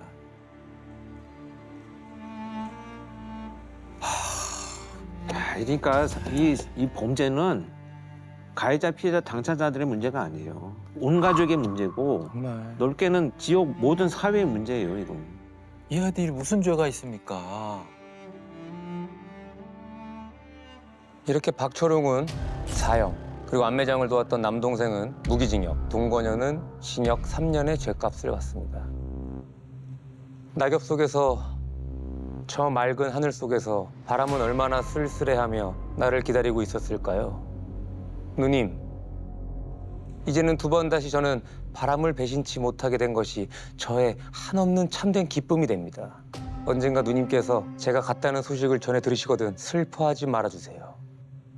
저 숲속에 흩어져 뒹구는 낙엽 속에 파란 하늘 속에 그리고 사랑을 아는 모든 이의 가슴 속에 내가 살아있음을 누님 속에서 내가 속삭일 테니까요. 바람이 있는 곳에 언제나 나는 거기 있을 테니까요. 이게 뭔 개소리를 이렇게 길게 써놨지? 진짜 너무 괴롭습니다. 듣고 있는 게 너무 싫어요, 지금. 피해자에 대한 이야기 하나도 없잖아. 이렇게 박철웅은요 1982년 7월 22일 낮 12시 서울구치소에서 형이 집행이 됩니다. 여기까지가 사형수 박철웅의 이야기였습니다. 신문이요! 아 깜짝이야. 아, 신문이요? 신문 왔어요. 신문 배달. 예, 이번에도 야 이때 신문이 언제적 신문인지 한번 보시겠습니까? 야, 87년이네요. 제가 국민학교 4학년 때인. 아, 저는 요때 아버지한테 있었어요. 제가 그 다음 해에 태어났기 때문에. 저는 군대 생활하고 있었어요. 아, 그래요? 네. 그때 무슨 일이 있었는지 한번 보시겠습니까? 예. 두 김씨 신당 창당 착수. 이게 김대중, 김영삼 씨인 것 같고요. 아, 그래서 두 김씨. 예. 88 담배. 아 이거 네. 88 담배 알아요? 알아요, 파발 알죠. 아 그게 그 당시 얼마예요? 600원. 600원. 이게 600원인데 이때 담배가 제일 비싼 거북선이 500원이었거든요. 아. 이제 600원짜리 나온 거야. 나 제일 비쌌어요, 그죠? 새로 나와서. 아, 왜냐면 저는 어렸을 때 기억나는 게 주말만 되면 아버지가 10,000원 한 장을 주면서 슈퍼 가갖고 맥주 한 병, 오징어 하나, 담배 하나 사와. 10,000원으로. 옛날에 그냥 아빠 심부름 때문에 안 된대요. 그래서 이렇게 하면은 그냥 500원 그걸로 뭘 할지 생각하는 거야. 오락실 가야 되나? 오락실에 50원 할 맞아요. 때 저도. 500원이면 거의 한 몇 시간 놀아. 얼마였어요, 오락실? 100원. 아, 100원. 야 이때 대한극장에서 레테 연가를 했네. 뭐예요? 이거 유명한 거예요? 유명한 책이에요. 책이 레테 연가가 있는데 그걸 영화로 만들었어요. 아. 미성년자 관람 불가한 것 같은데. 달라진 핀토스, 최동원 두들겨. 두들겨? 아, 핀토스는 알죠. 이게 야구 태평양 다니잖아요. 돌핀스 전신이잖아요. 핀토스. 근데 뭐 두들겨? 이 두들길 정도의 강한 팀이 아니었는데 금방 없어진 팀이었는데. 또 뭐 있다. 이게 뭘까요? 화성에서 또 20대 여인 변사. 이게 그 유명한 살인의 추억? 이게 그때 10차 사건까지 있었나요? 그렇죠. 네. 10차.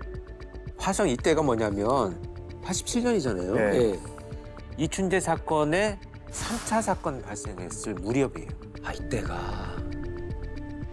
지난해 10월부터 지난 1월 11일까지 모두 3건의 연쇄 강간 살인 사건이 발생했던 경기도 화성군 태안읍에서 또다시 동일범에 의해 폭행 살해된 후 안매장된 것으로 보이는 처녀 변사체가 실종된 지 4개월 만에 발견돼 경찰이 수사에 나섰다. 논두렁 오수용으로 쌓인 모래 밑에 안매장됐던 시신을 작업자가 발견을 했고요.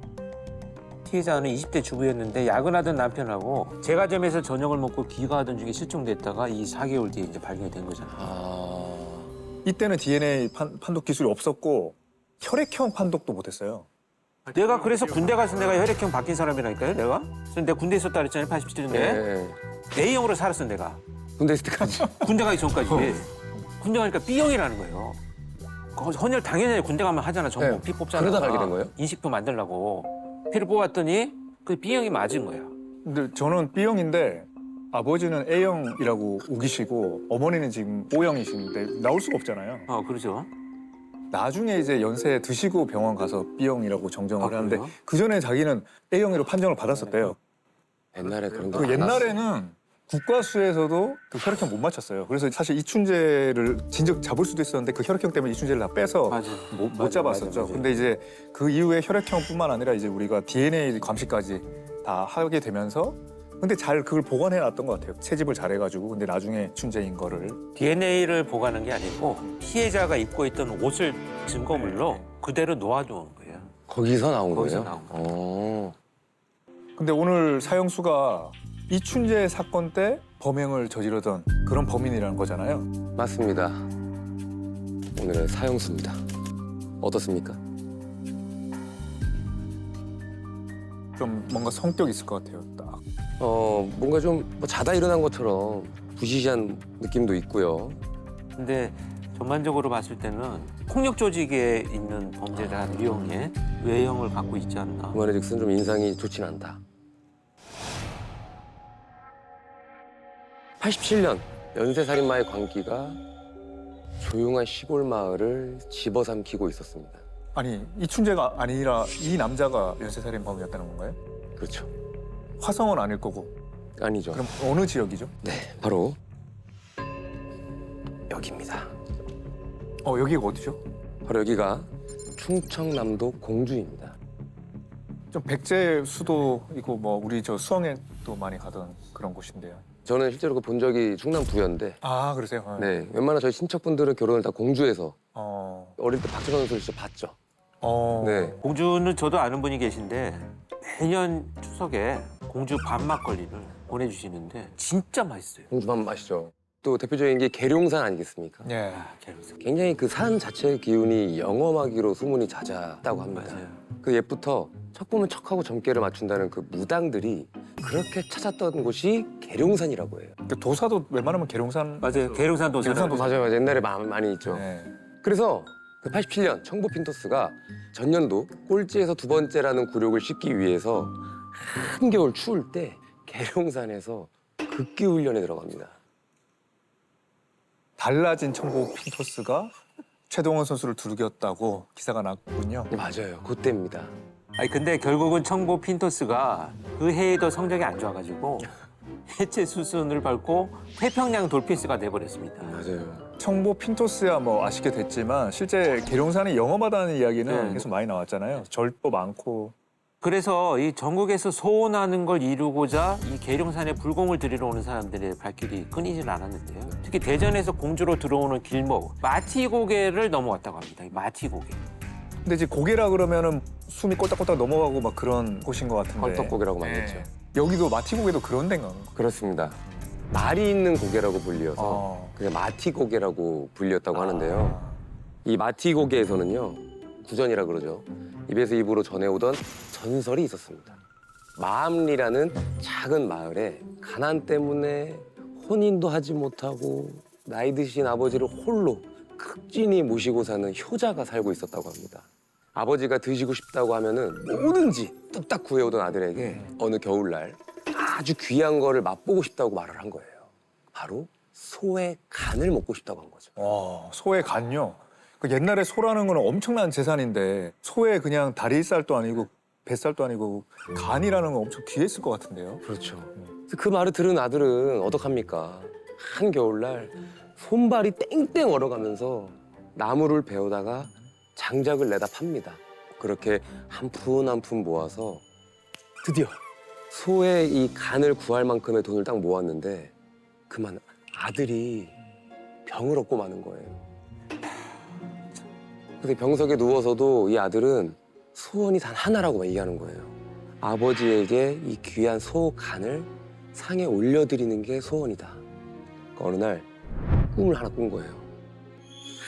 하얀 백발을 길게 늘어뜨린 노인이 지팡이를 짚고 갑자기 이런 말 하는 거예요. 내일 아침 뒷산 왕골바위 가보거라. 계룡산 산신령인 것 가봐야 돼. 같은데. 이제 가봐야 돼. 네, 이러면 뭔가 이제 효자의 소원이 이루어질 것 같은데. 근데 아픈데 어떻게 뒷산을 갑니까? 그렇죠. 그러니까 이게 며칠을 몸져 누워있던 이 아들이 이게 어떻게 된 일인지 그 꿈을 꾼 다음 날 허뜬하게 일어난 거예요. 오. 산신령이 말했던 왕골바위에 가니까 거기에 말 한 필이 있는 거예요. 그래서 아들은 그 말을 타고 그동안 모았던 돈으로 소 간을 구합니다. 오.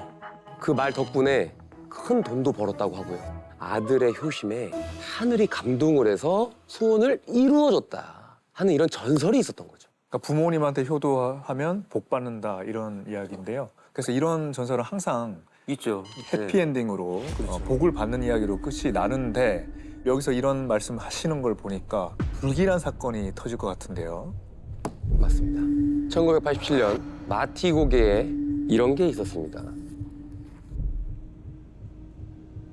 마티 휴게소. 휴식은 즐겁게, 가실 때는 깨끗하게.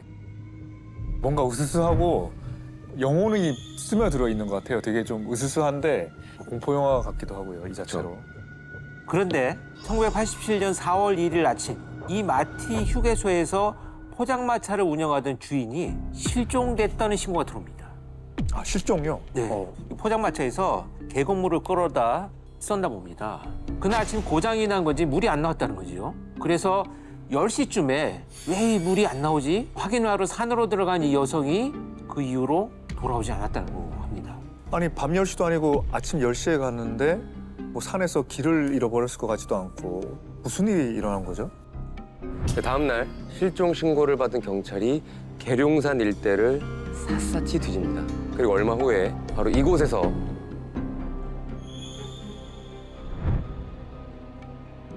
스웨터가 벗겨지고 왼쪽 허벅지에 직경 10cm, 깊이 0.6mm의 흉기에 찔린 것으로 추정되는 자상이 있었던 아주 심하게 부패된 여성의 시신이 여기서 발견이 됩니다. 실종된 지 하루 만인데 그리고 4월이고 아주 더운 여름도 아닌데 그렇게 빨리 부패될 수 없을 것 같은데요. 그리고 옷이 벗겨지고 칼에 찔렸다? 그럼 좀 강간살인인 것 같은데요. 그 피해자는요, 공주의 한 식당에서 일하는 47살의 여성이었습니다. 2달 전인 1월 29일에 계룡산 암자에 불공을 들이러 간다면서 나갔다가 돌아오지 못한 상황이었습니다.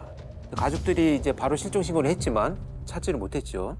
그럼 포장마차 주인은 그럼 못 찾은 건가요? 그렇게 수색은 계속 이어집니다. 산에서 사건이 발생하면요, 그 수색이라는 게 우리는 금방 찾을 것 같잖아요. 막 등산로가 있고 그래도 뭐 길들이 보이고 하니까 제가 수색에 투입돼서 수없이 가봤는데 진짜 미쳐요. 그 탐침봉으로 다 뭐 탐침봉도 못 들어가니까 막 숲이 우거지어 있고 뭐 길도 없는 데로 사람들은 들어가고 막 그래요. 사라진 포장마차 주인을 찾기 위해서 수색은 계속 이어지는데요. 부패된 여성의 시신이 발견된 이곳에서 약 1km 가량 떨어진 이 마티곡의 정상 부근, 바로 여기서 또 다른 여성의 시신이 발견됩니다. 또 다른 시신이, 야, 설마 그 시신이 포장마차 주인이었나요? 맞습니다. 그 실종됐던 포장마차 주인이었습니다. 이번엔 하의가 허벅지까지 내려와 있었고요. 목에는 피멍이, 얼굴엔 손톱에 긁힌 상처가 있었다고 합니다. 바지도 벗겨져 있었던 거죠. 연쇄 살인범이 아니라 연쇄 강간 살인범 같은데요. 어쨌든 이렇게 이틀에 걸쳐서 옷이 일부 벗겨진 채 살해당한 두 여성의 시신이 발견되니까 수사팀은 이제 연쇄살인의 무게를 두게 됩니다. 비슷한 상태로 발견된 시신이 이미 한 구가 더 있었기 때문입니다. 와, 그럼 이 두 구 말고 또 한 구 더 있었다는 거예요? 또 언제요? 그거는 한 달 전인 3월 1일 성경책을 들고 교회에 간다면서 집을 나섰던 57세 여성이 하의와 버선이 벗겨진 채 목이 졸려 숨진 겁니다. 이 마암리 근처 논밭에서 말이죠. 첫 번째 발견됐던 부패된 시신도 목이 졸려 살해당했을 수도 있겠네요. 수법이 비슷했을 테니까. 자, 경찰은 시신이 발견된 이 마티고개와 이 마암리 일대에 살고 있는 동종 전과자와 우범자, 그리고 정신질환을 앓고 있는 이들부터 빠짐없이 조사를 하는데요. 용의선상에 올릴 만한 인물은 없었다고 합니다. 범인의 그림자가 전혀 잡히지 않는 상황인 거고요. 아니 대체 누가, 왜 이런 끔찍한 짓을 저지르고 다니는지 알 수 없게 되자 이 조용하던 시골 마을이 발칵 뒤집힌 거죠. 그렇죠. 비슷한 사건이 4달 만에 3건이나 발생했으니까요. 보통 마을에서 다들 알잖아요, 누가 누군지. 그런데도 경찰은 용의자가 나타나지 않으니까 범인이 타지에서 왔을 가능성을 열어놓고 수사를 시작을 합니다. 그래서 수사본부를 설치를 하고요. 인근에 있는 6개 경찰서에서 90여 명의 경력이 계룡산 마티고개 일대를 탐문하기 시작을 합니다. 근데 한 스님이 최근 이상한 사람을 봤다, 이런 얘기를 합니다. 이상한 사람요? 뭘 했길래 이상하다는 거죠? 몇 달 전부터 시내 버스를 타고 마티곡의 정상에서 자주 내리던 남자가 있었는데 이 남자는 절에 가는 것 같지도 않은데 근처만 배회하다가 갑자기 사라진다는 겁니다. 인상착의는 어땠습니까? 키는 한 165cm고 나이는 30대 정도로 보였는데 주로 검정색 옷을 입고 다닌다고 했고요. 눈이 사시였다고 합니다. 처음에 봤던 그 남자 사형수 사씨였나? 근데 그 남자를 어떻게 찾아요? 찾을 방법이 있죠. 지금은 아니지만 그 시대에는 경찰에서 1년에 한 번씩은 꼭 하던 게 있었다고 합니다. 1년에 한 번씩요. 경찰이 그게 뭐죠? 제가 경찰이라고 한번 가정을 하고 호구조사 카드. 저 사실 말만 듣고 처음 봤습니다. 우와. 뭐 여러 가지 동호수와 주소, 전화번호가 있는데 그래서 변호사님 학교 어디 나오셨죠?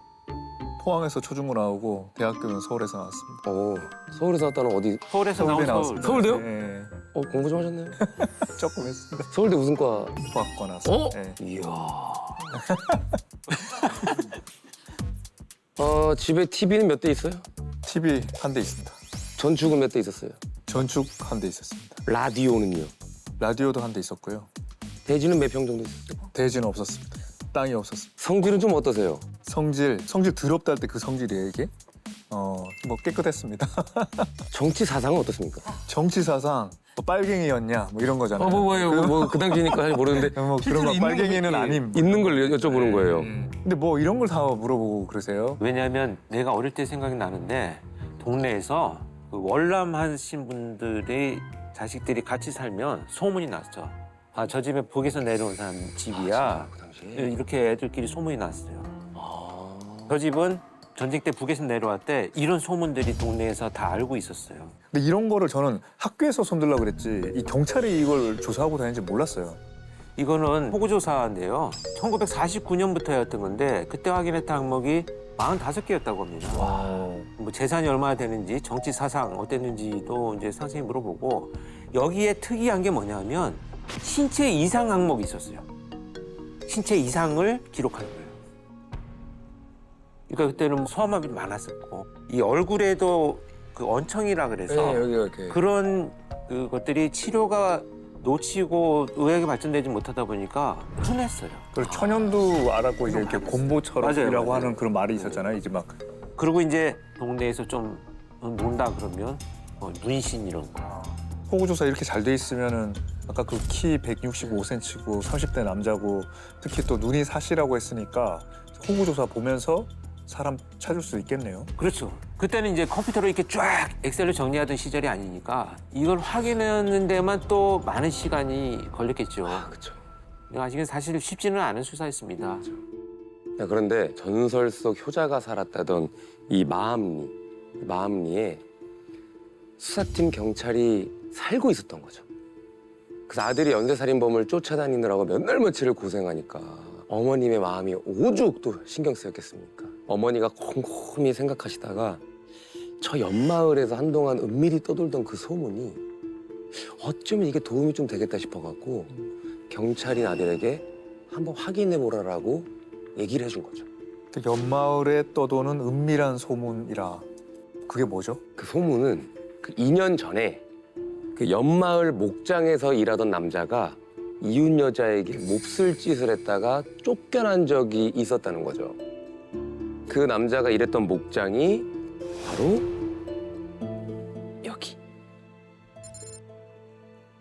여기였습니다. 야, 그 거리면 옆마을이 아니라 옆 마을 정도 돼 보이는 것 같은데 근데 공주긴 하네요. 같은 피해자 3명 다 강간살인인 것 같은데 이 목장에서도 몹쓸 짓을 했다면 그게 이제 보통 성범죄를 그렇게 이야기하는 거잖아요. 네. 연관성이 있을지도 모르니까 확인해 볼 필요가 있긴 하겠네요. 지금 지점만 가지고 분석을 한다면 동일보험일 가능성이 높다고 일단 봤을 거예요. 이렇게 떨어져 있는데요. 네. 그러니까 옆 마을이라고 하셨잖아요, 맞아요. 변호사님. 근데 제가 볼 때는 이 시대 자가용이 있지 않다면 범행을 하러 막 물색하러 여기저기 다니지 못하는 상황이잖아요. 그렇다면 큰 도로를 이용해서 대중교통을 타고 다니면서 의도적으로 원거리에서 범행을 저지르는 것들이 많기 때문에 하나의 도로상으로 연결이 된다면 충분히 저는 가능성이 있다고 봐요. 그러면은 여기 다음에 추가 범행도 이 길을 따라서 어디까지 이렇게 이어질 수 있다라는 거네요. 동선이 저는 충분히 연결된다고 생각합니다. 근데 그 소문이 퍼지면 이제 소문에서 벗어나기 위해서라도 그렇죠. 좀 많이 네. 상당히 움직이기는 했을 것 같습니다. 어쨌든 이 범행 주기가 좀 긴 것에 수사팀은 주목을 합니다. 그동안 이 공주에서 발생했던 강간 살인, 강간 미수 사건을 들여다보기 시작을 한 건데요. 그러다가 3년 전 미수에 그친 사건의 피해자를 만나보기로 합니다. 아, 미수에 그친 사건이 네. 또 있었나 보죠. 3년 전에 사건이 발생한 장소가 바로 이 목장 근처였던 우성면이었던 거죠. 가깝긴 한데 또 비슷한 게 있었던 거예요? 네, 첫 번째 발견된 시신에서 확인된 그 허벅지에 찔리는 상처 기억하시죠? 왼쪽 허벅지에 직경 10cm, 깊이 0.6mm의 자상. 3년 전 사건의 피해 여성이 산길을 걸어가다가 갑자기 숲속에서 낫을 들고 뛰쳐나오는 괴한을 만났다는데요. 이 여성이 소리를 지르면서 격렬히 저항을 하니까 남자가 낫을 휘두른 후에 도주한 일이 있었다는 거죠. 그러니까 수사팀은 첫 번째 시신의 허벅지에 있던 그 상흔이 낫의 배인 절창이다 이렇게 본 거죠. 그러니까 낫이라면 그 길이가 10cm나 되니까 그렇죠. 뭐 길이가 기니까 어느 지점에 닿으면 배인 네, 10cm 정도 베일 수 있는 거니까 그럴 수도 있을 것 같긴 하네요. 자창이 아니고 이거는 절창이다. 0.6mm면 배인 거다. 근데 3년 전부터 이런 일이 있었다니까 이게 끝일까 싶은 걱정도 되네요. 근데 이게 잡았나요? 한번 사진 넘겨보죠.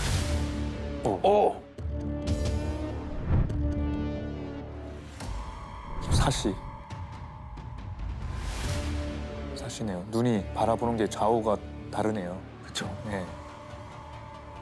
목장에서 쫓겨난 남자를 찾아서 체포를 합니다. 30살의 이 남자의 이름 바로 강창구입니다.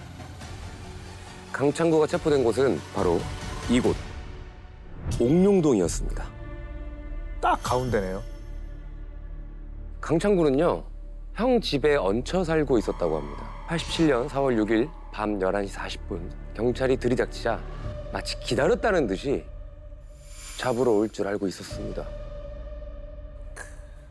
이렇게 말을 합니다. 경찰은 강창구의 양손에 수갑을 채운 거죠. 알고 있었다. 언젠가는 잡힐 줄 알고 있었던 거네요. 이 새끼들은 꼭 잡힐 때 이런 그 멘트들이 하나씩 있어요. 그래요? 왜 그러는 거예요, 이 새끼들? 마치 뭐 내가 대단한 사람이야 올 줄 알았어 이렇게 늦게 왔어 뭐 이런 마치 나는 안 도망가고 있었어 이런 느낌도 그러니까 있어요. 약간 뭐 센 네. 척 하는 거지. 미리 알았으면 도망갔을 놈인데. 그러니까요. 그런데 아까 우려했던 것처럼 문제는 강창구가 저지른 범죄가 이게 다가 아니었습니다. 이게 다가 아니었다. 이거 많은데요? 이미 살인만 해도 3건인데요. 일단 보여드리겠습니다. 오. 또 있습니다. 와. 이게 다 강간 살인은 아니죠? 모두 강간살인이었습니다. 와, 이 정도면 그냥 거의 화성 이춘재 사건 급인데요, 이게. 자,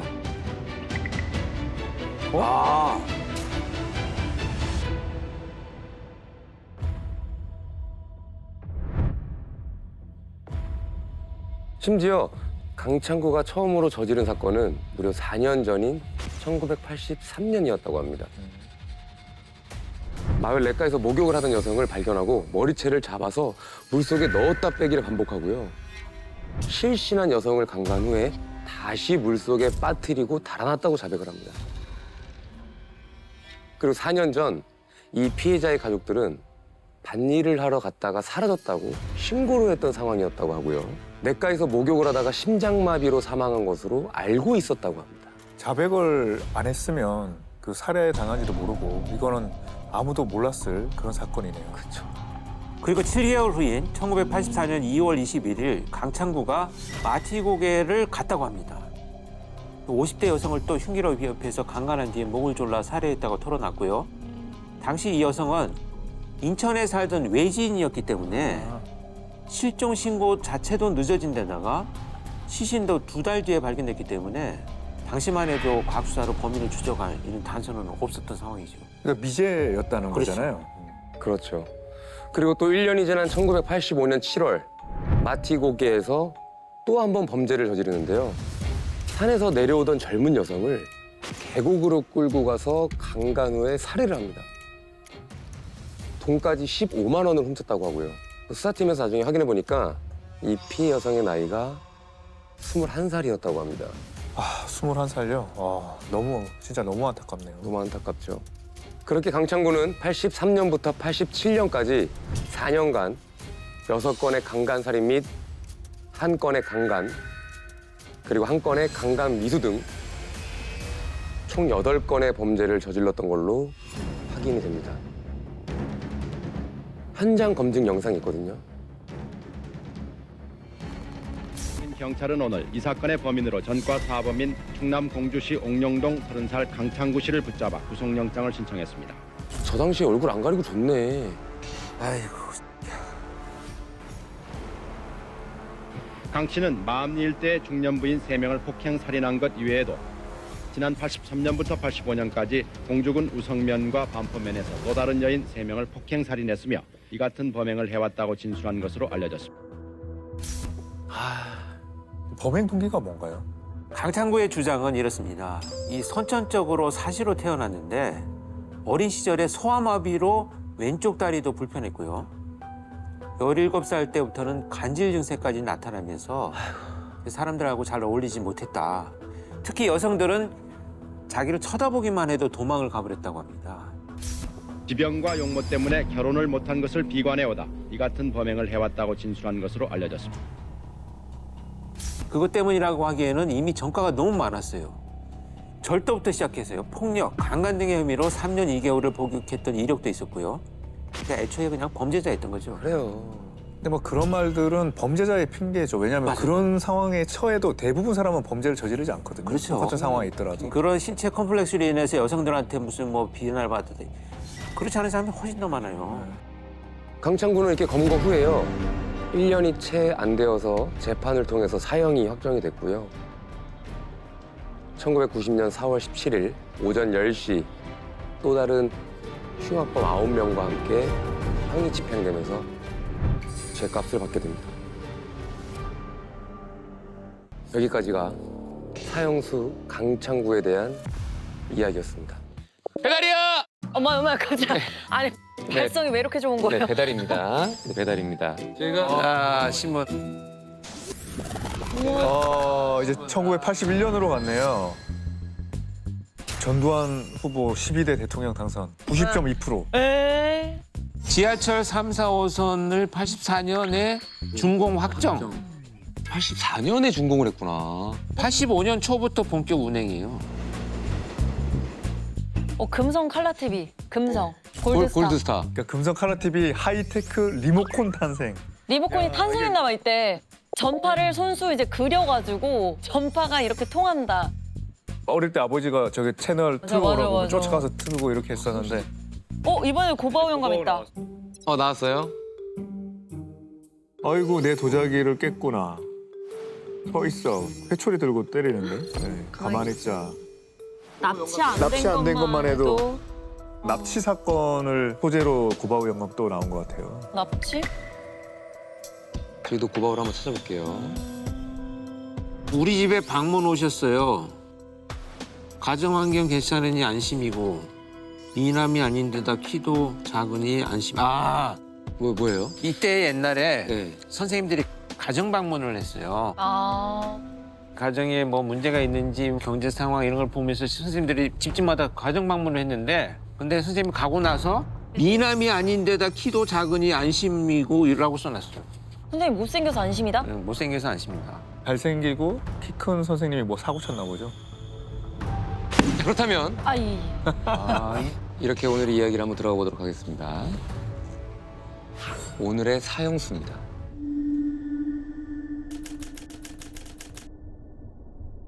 이야.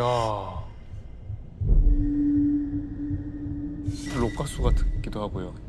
잘생긴 거예요? 근데 뭔가 이목구비는 좀 또렷하고 큼지막한 느낌이 나죠. 나이는 28살, 아내와 두 아들이 있었고요. 무려 서울대학교를 졸업한 인재입니다. 서울대를. 서울대. 오 마이 갓. 옆에 계셨구나. 학점은 4.3점 만점이죠. 2.81. 고등학교 생활기록부를 봤더니 어떤 의미인지 한번 생각해봐요. 호감은 얻지 못하나 활동적이다. 성실성이 결여돼 있으며 매사를 반대하는 경향이 있다. 이거 이렇게 하자 그러면 한 번에 네 이게 아니라 이건 이거 이래서 싫은데요. 저 선생님이 저 정도 쓸 정도면 선생님이 시킨 거를 다 반대를 많이 했을 것 같아요. 사실 저는 이 고바오 보는 순간에 무슨 사건인지를 알긴 알죠. 역시. 예. 1980년 11월 14일 금요일 아침 9시입니다. 마포경찰서 형사 3반 이재무 반장이 밤샘 당직을 끝내고 막 사무실을 나가려던 참이었습니다. 근데 그때 직원 한 명이 어떤 남성을 데리고 들어서는 거죠. 이 반장도 아는 얼굴이었다고 합니다. 경찰서 근처에서 정육점을 하던 30대 김 씨였거든요. 이 반장은 밤새 쌓인 그 피로를 풀러 아유 사우나나 가야겠다 하던 찰나 김 씨의 말 한마디가 이 반장의 발길을 잡습니다. 형사님, 저희 형님 아들이 어제 그 유괴를 당했어요. 이미 어제라니까 하루 지난 거네요. 신고를 못한 사정이 있었을 것 같은데요, 바로. 유괴범이 어떻게 협박을 했길래 신고는 못하고 하루 동안 쩔쩔 매셨을까? 일단은 이 반장이요. 바로 유괴된 아이의 아버지를 조심스럽게 불러서 정육점 김 씨 집으로 갑니다. 왜냐하면 혹시라도 유괴범들이 아이의 집 근처에서 지켜보고 있을지 몰라서 조심히 움직였던 건데요. 근데 애가 어떻게 사라진 거죠? 전날 오후 3시 50분쯤 윤상이가 학교를 마치고 집에 옵니다. 옷을 갈아입고 집 앞에 있는 서점에 누나의 참고서를 사러 심부름을 간 거죠. 근데 이게 어떻게 된 일인지 저녁 식사 시간이 지나고도 윤상이는 돌아오지 않습니다. 가족 모두가 불안해하고 있던 그때 시계바늘이 밤 8시를 가리킬 무렵 전화가 울립니다.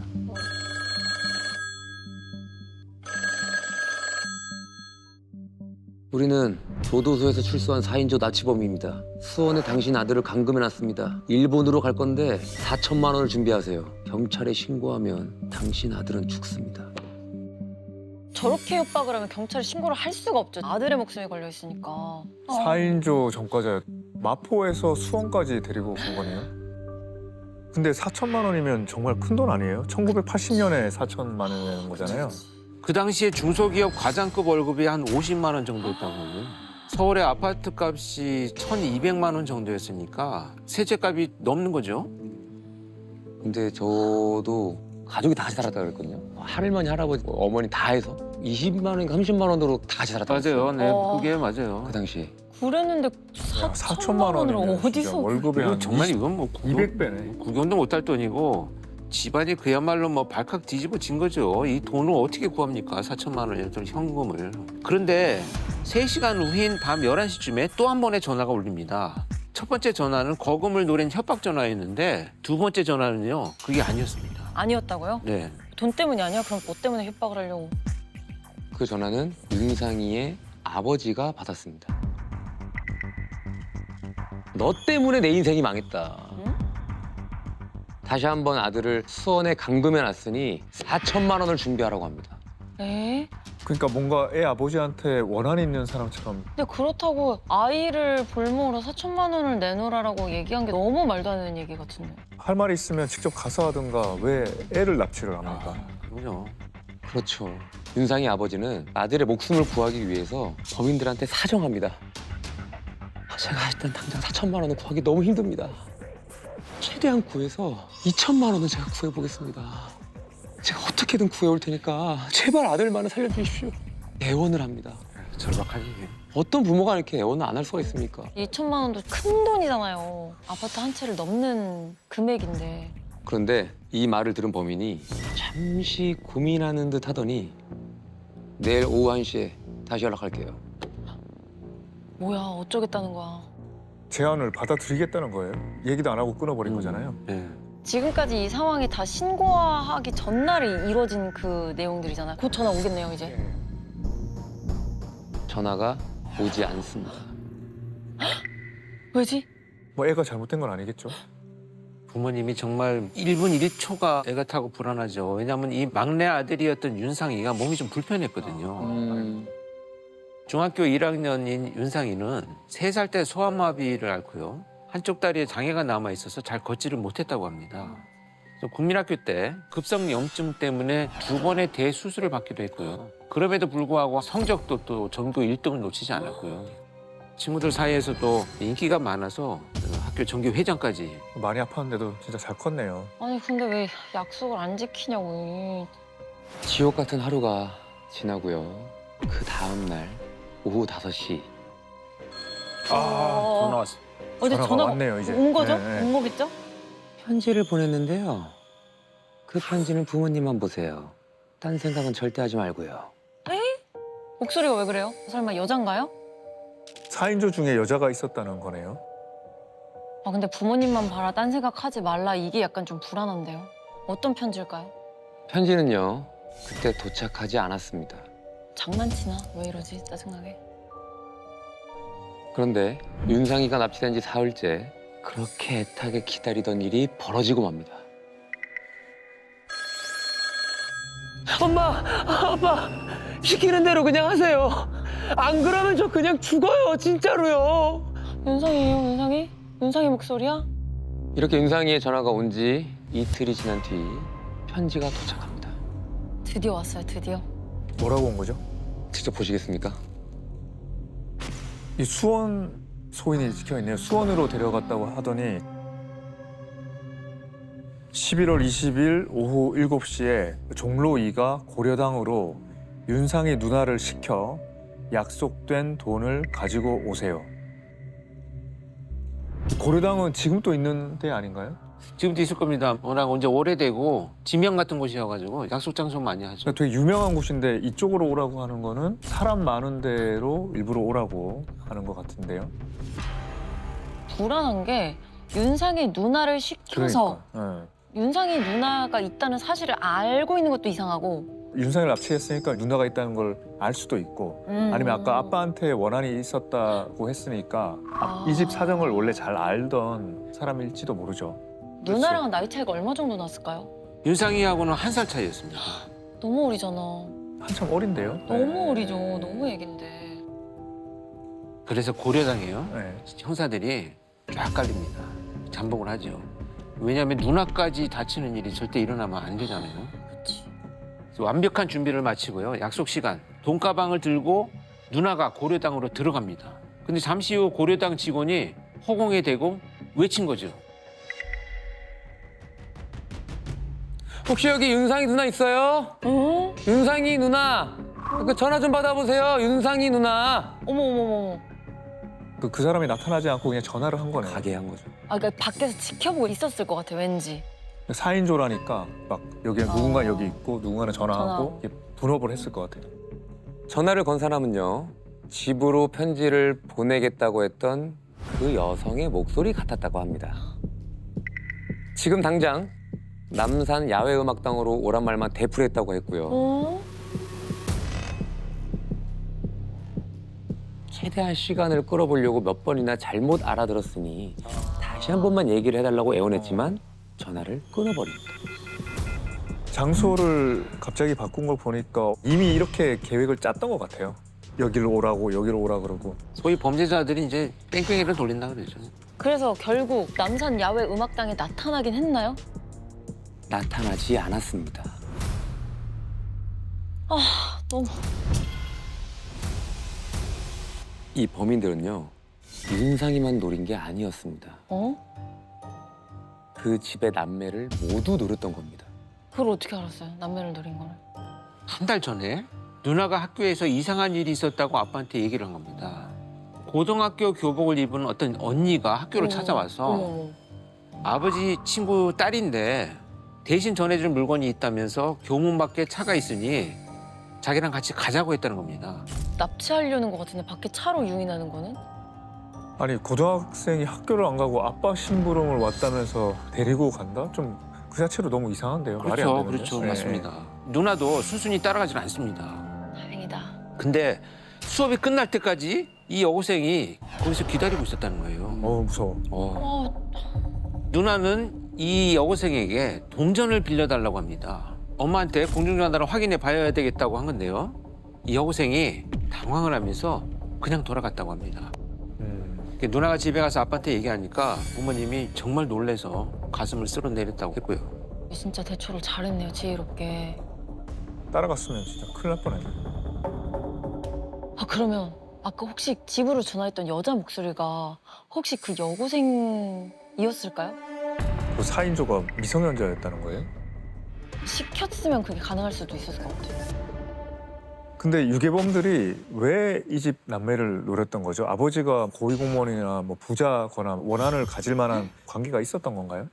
누군가한테 원하는 살 만한 그런 부부는 아니었습니다.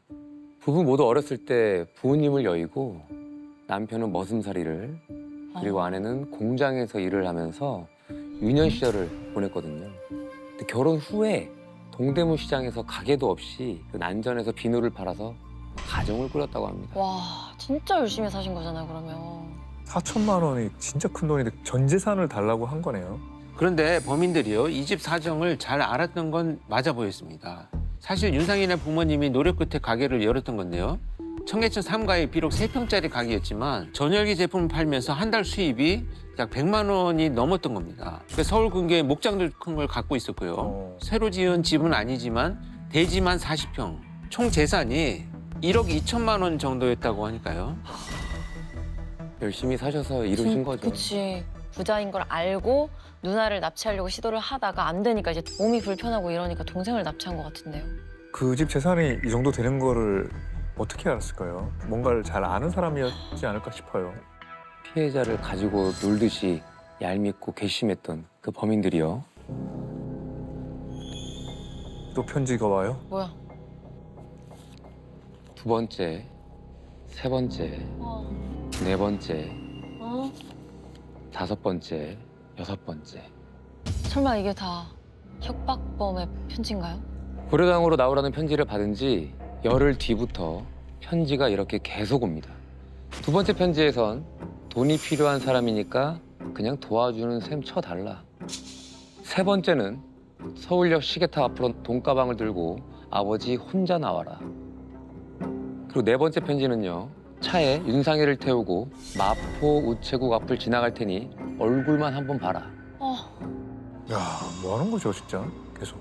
얼마나 가족들이 피가 말렸을 거야. 지나가는데 한번 아들 얼굴 보라고 이런 거는 진짜 와. 그러니까 진짜, 놀리듯이. 예. 그런데 다섯 번째 편지에서 청천벽력 같은 비보가 날아듭니다. 안 좋은 일 생긴 건가요? 큰일이? 차를 후진하다가 윤상혜를 치었습니다. 어? 친척이 의사라서 치료를 부탁해놨으니 걱정하지 마십시오. 그동안 사고를 은폐할 시간을 벌려고 유괴극을 한 것뿐입니다. 이제 내 신분이 노출돼서 사회적으로 매장되느냐를 두고 때늦은 내 양심과의 싸움에 처해 있습니다. 상태가 좋아지는 대로 윤상희를 곧 돌려보내겠습니다. 때늦은 뭐 양심과의 싸움을 하고 있다고? 지금 사람 목숨이 달렸는데? 근데 자기 신원이 노출된 무슨 상황 변경이 있는 것 같기도 하고. 네. 그런데요, 점점 상황이 잘못되고 있었습니다. 윤상희를 돌려보내려고 했는데 상태가 좋지 않다.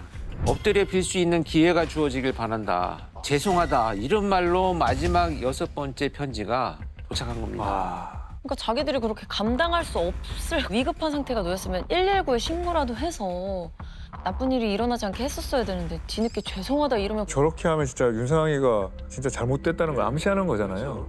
그 시점에 잘못된 것도 아니고 진즉 잘못됐을 수도 있는데 그쵸. 자기들도 감당 못할 것 같으니까 계속 변명을 쌓아가고 있는 것 같아요.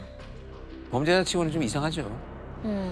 자, 이렇게 윤상희가 사라진 지 106일이 되었습니다. 가족들은 공개 수사를 요청합니다. 그리고 전국에 이 전단지가 뿌려집니다.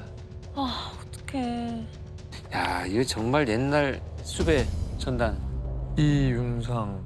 중학교 1학년 재학 중 좌측 다리가 가늘고 짧으며 약간 저름. 그래서 아까 소아마비 있다고 해가지고요.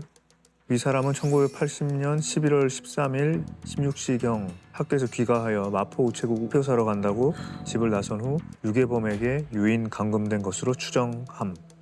유해 사람이 있는 곳을 알려주거나 유괴범을 신고하신 분에게 1,000만 원을 숫자를 고쳤어요. 2로. 2천만 원을 2천만 원? 살해하겠습니다.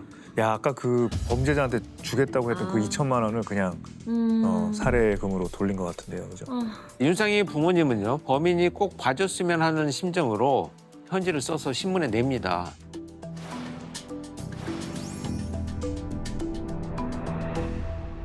그렇게 윤상희의 유괴 납치 사건이 세상에 알려지니까 정말 전 국민이 충격에 빠지게 되고요. 심지어 대통령이 이런 말을 합니다. 살려보내면 너도 살고 죽여보내면 너도 죽는다. 이렇게 강력한 메시지를 전하기도 했죠. 그런데도 설마 나타나지 않은 건가요? 아니, 목격자도 한 명도 없었던 건가요?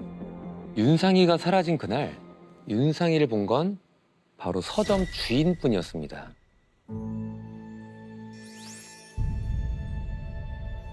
근데 그날따라 윤상희에게는 돈이 좀 많았습니다.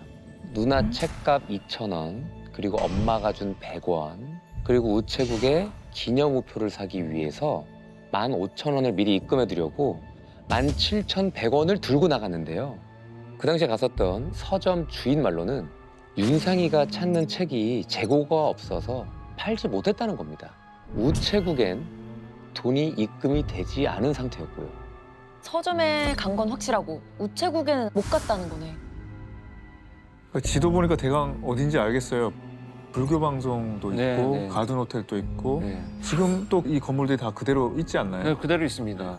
근데 대로변에서 납치가 됐다고요? 그러니까 3시 50분이면 진짜 환한 대낮이잖아요. 완전 대낮. 그런데 그날 이 대로변에서 윤상희를 기다리고 있던 사람이 있었습니다. 누구였을까요? 친구? 아니요. 중학교 체육 선생님이었습니다. 체육 선생님요? 네. 담임이었나요? 갑자기 체육 선생님을 만나죠? 학원에서 만날 일이 있나요? 윤상희가 다리가 불편하다고 했잖아요.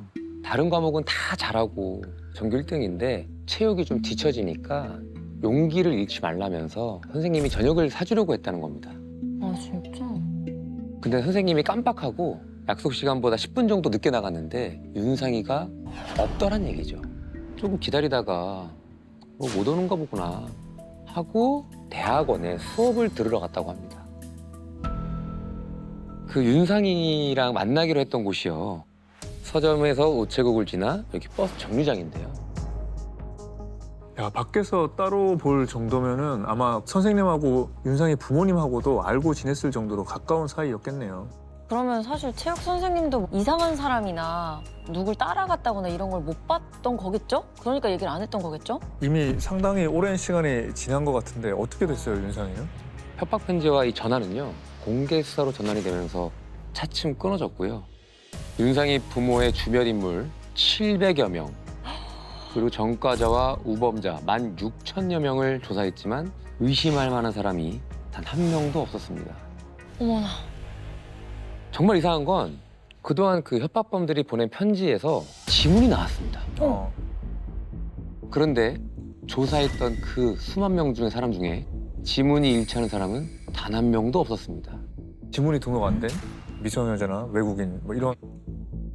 단정할 수는 없는 것이 이때만 해도 지금처럼 이제 에이피스라고 하는 시스템으로 찾아내는 것이 아니고 일일이 사람이 눈으로 확인을 했어야 되기 때문에 사실은 시간이 많이 걸리는 한계가 있었죠. 그렇게 세월은 정말 속절없이 지나가고요. 이렇게 윤상희가 사라진 지 1년이 지납니다. 1년이면 부모님이 너무... 수사팀은 일본으로 연락을 합니다. 일본요? 네. 그날의 기억을 샅샅이 꺼내보기 위해서 일본의 유명한 체면술사를 부른 겁니다. 오. 그런데 지금까지 그 누구도 의심조차 하지 못했던 아주 결정적인 기억이 이 체면수사로 드러납니다. 야. 아무도 의심하지 못했던 거면 도대체 뭘까요? 그 윤상희가 사라진 그날 체육 선생님을 만나러 간다고 했잖아요. 근데 윤상희가 엄마한테 이런 말을 하고 간 거죠. 아, 참 엄마. 선생님이 엄마한테 말하지 말고 오라고 했어요. 엄마도 비밀이에요. 체육 선생님이요? 왜 말하지 말라고 했을까요? 수상한데요? 선생님이 뭐 밥 사준다 이런 거를 부모님한테도 비밀로 하라고 말할 이유는 없잖아요. 그러니까 평상시에 윤상의 몸이 불편하니까 특별히 막 더 잘 챙겨줘서 마냥 고마운 사람으로 느꼈을 거 아니에요, 체육 선생님을. 그렇습니다. 물론 사건 초반에 이 체육 선생님 뭐 조사를 당연히 받긴 했는데 윤상이를 너무 아끼던 선생님이었기 때문에 용의 선생에 완전히 오르지는 않았어요. 신원도 확인이 되고. 그런데 알고 보니까 이 사람이 아주 추잡한 과거를 숨기고 있었습니다. 추잡해요? 과거가요? 선생님이요? 윤상이의 학교에 부임하기 전에 여중에서도 체육 선생님을 했는데요. 9명의 여학생을 성폭행한 게 드러나고요. 어머나, 부적절한 관계를 가진 학생이 20명이 넘었습니다. 어머나 미쳤나 봐. 서서히 그런 소문들이 스멀스멀 퍼지려고 하니까 본인은 출퇴근 거리가 멀다라는 이유로 학교를 옮겼던 거죠. 당시 피해 여학생들도 선생님은 충분히 그럴 만한 사람이다. 근데 나는 말 못한다. 이런 반응이었다고 합니다. 이거 범죄잖아요, 미성년자를. 성범죄잖아요. 말씀대로 진짜 추잡한 선생님의 자격이 없는 거죠. 선생이라고 부르면 안 되는 거죠. 성범죄가 사실 지금은 성폭력 범죄 특별법 이런 것들이 생겨났지만 그때만 해도요. 성범죄가 반의사 불벌죄였어요. 그래서 고소도 범인을 알고 나서 6개월 이내에 하지 않으면 맞아요. 무효화되고 막 이러던 맞아요. 시절이에요. 네. 그러니까 아마 저런 일들이 자행이 되지 않았나. 그래서 이 남자를 경찰서로 불러서 허언 탐지기, 즉 폴리그래프를 실시를 합니다. 그러니까 허언 탐지기, 거짓말 탐지기를 해봤다는 그렇죠. 거네요. 거짓말 탐지기, 네. 폴리그래프죠. 이윤상 군을 데리고 간 사람을 알고 있나요? 모릅니다. 당신이 이윤상 군 유괴 사건과 관련되지 않았나요? 아니요. 이윤상 군이 있는 곳을 알고 있나요? 모릅니다. 아, 다 그냥 모르쇠로 일관을 했네요. 결과는 어떻게 됐습니까? 모두 거짓이었습니다. 그래서 수사관은요. 결정적으로 여러 장의 장갑 사진을 보여줍니다. 어떤 장갑이요? 그날 윤상이가 장갑을 끼고 나갔는데요. 엄마가 사준 지 얼마 안 된 거라 이 장갑을 알고 있는 사람이 엄마와 윤상이 그리고 윤상이를 납치한 범인만 알 수 있는 거죠. 그렇게 장갑 사진을 하나하나 보여주는데요. 어떠한 장갑 사진을 보자 뇌파가 미친 듯이 요동치면서 몸을 달달 떨면서 입을 뗍니다. 죽습니다. 허언 탐지기 조사 결과 범인일 확률이 97.3%였습니다.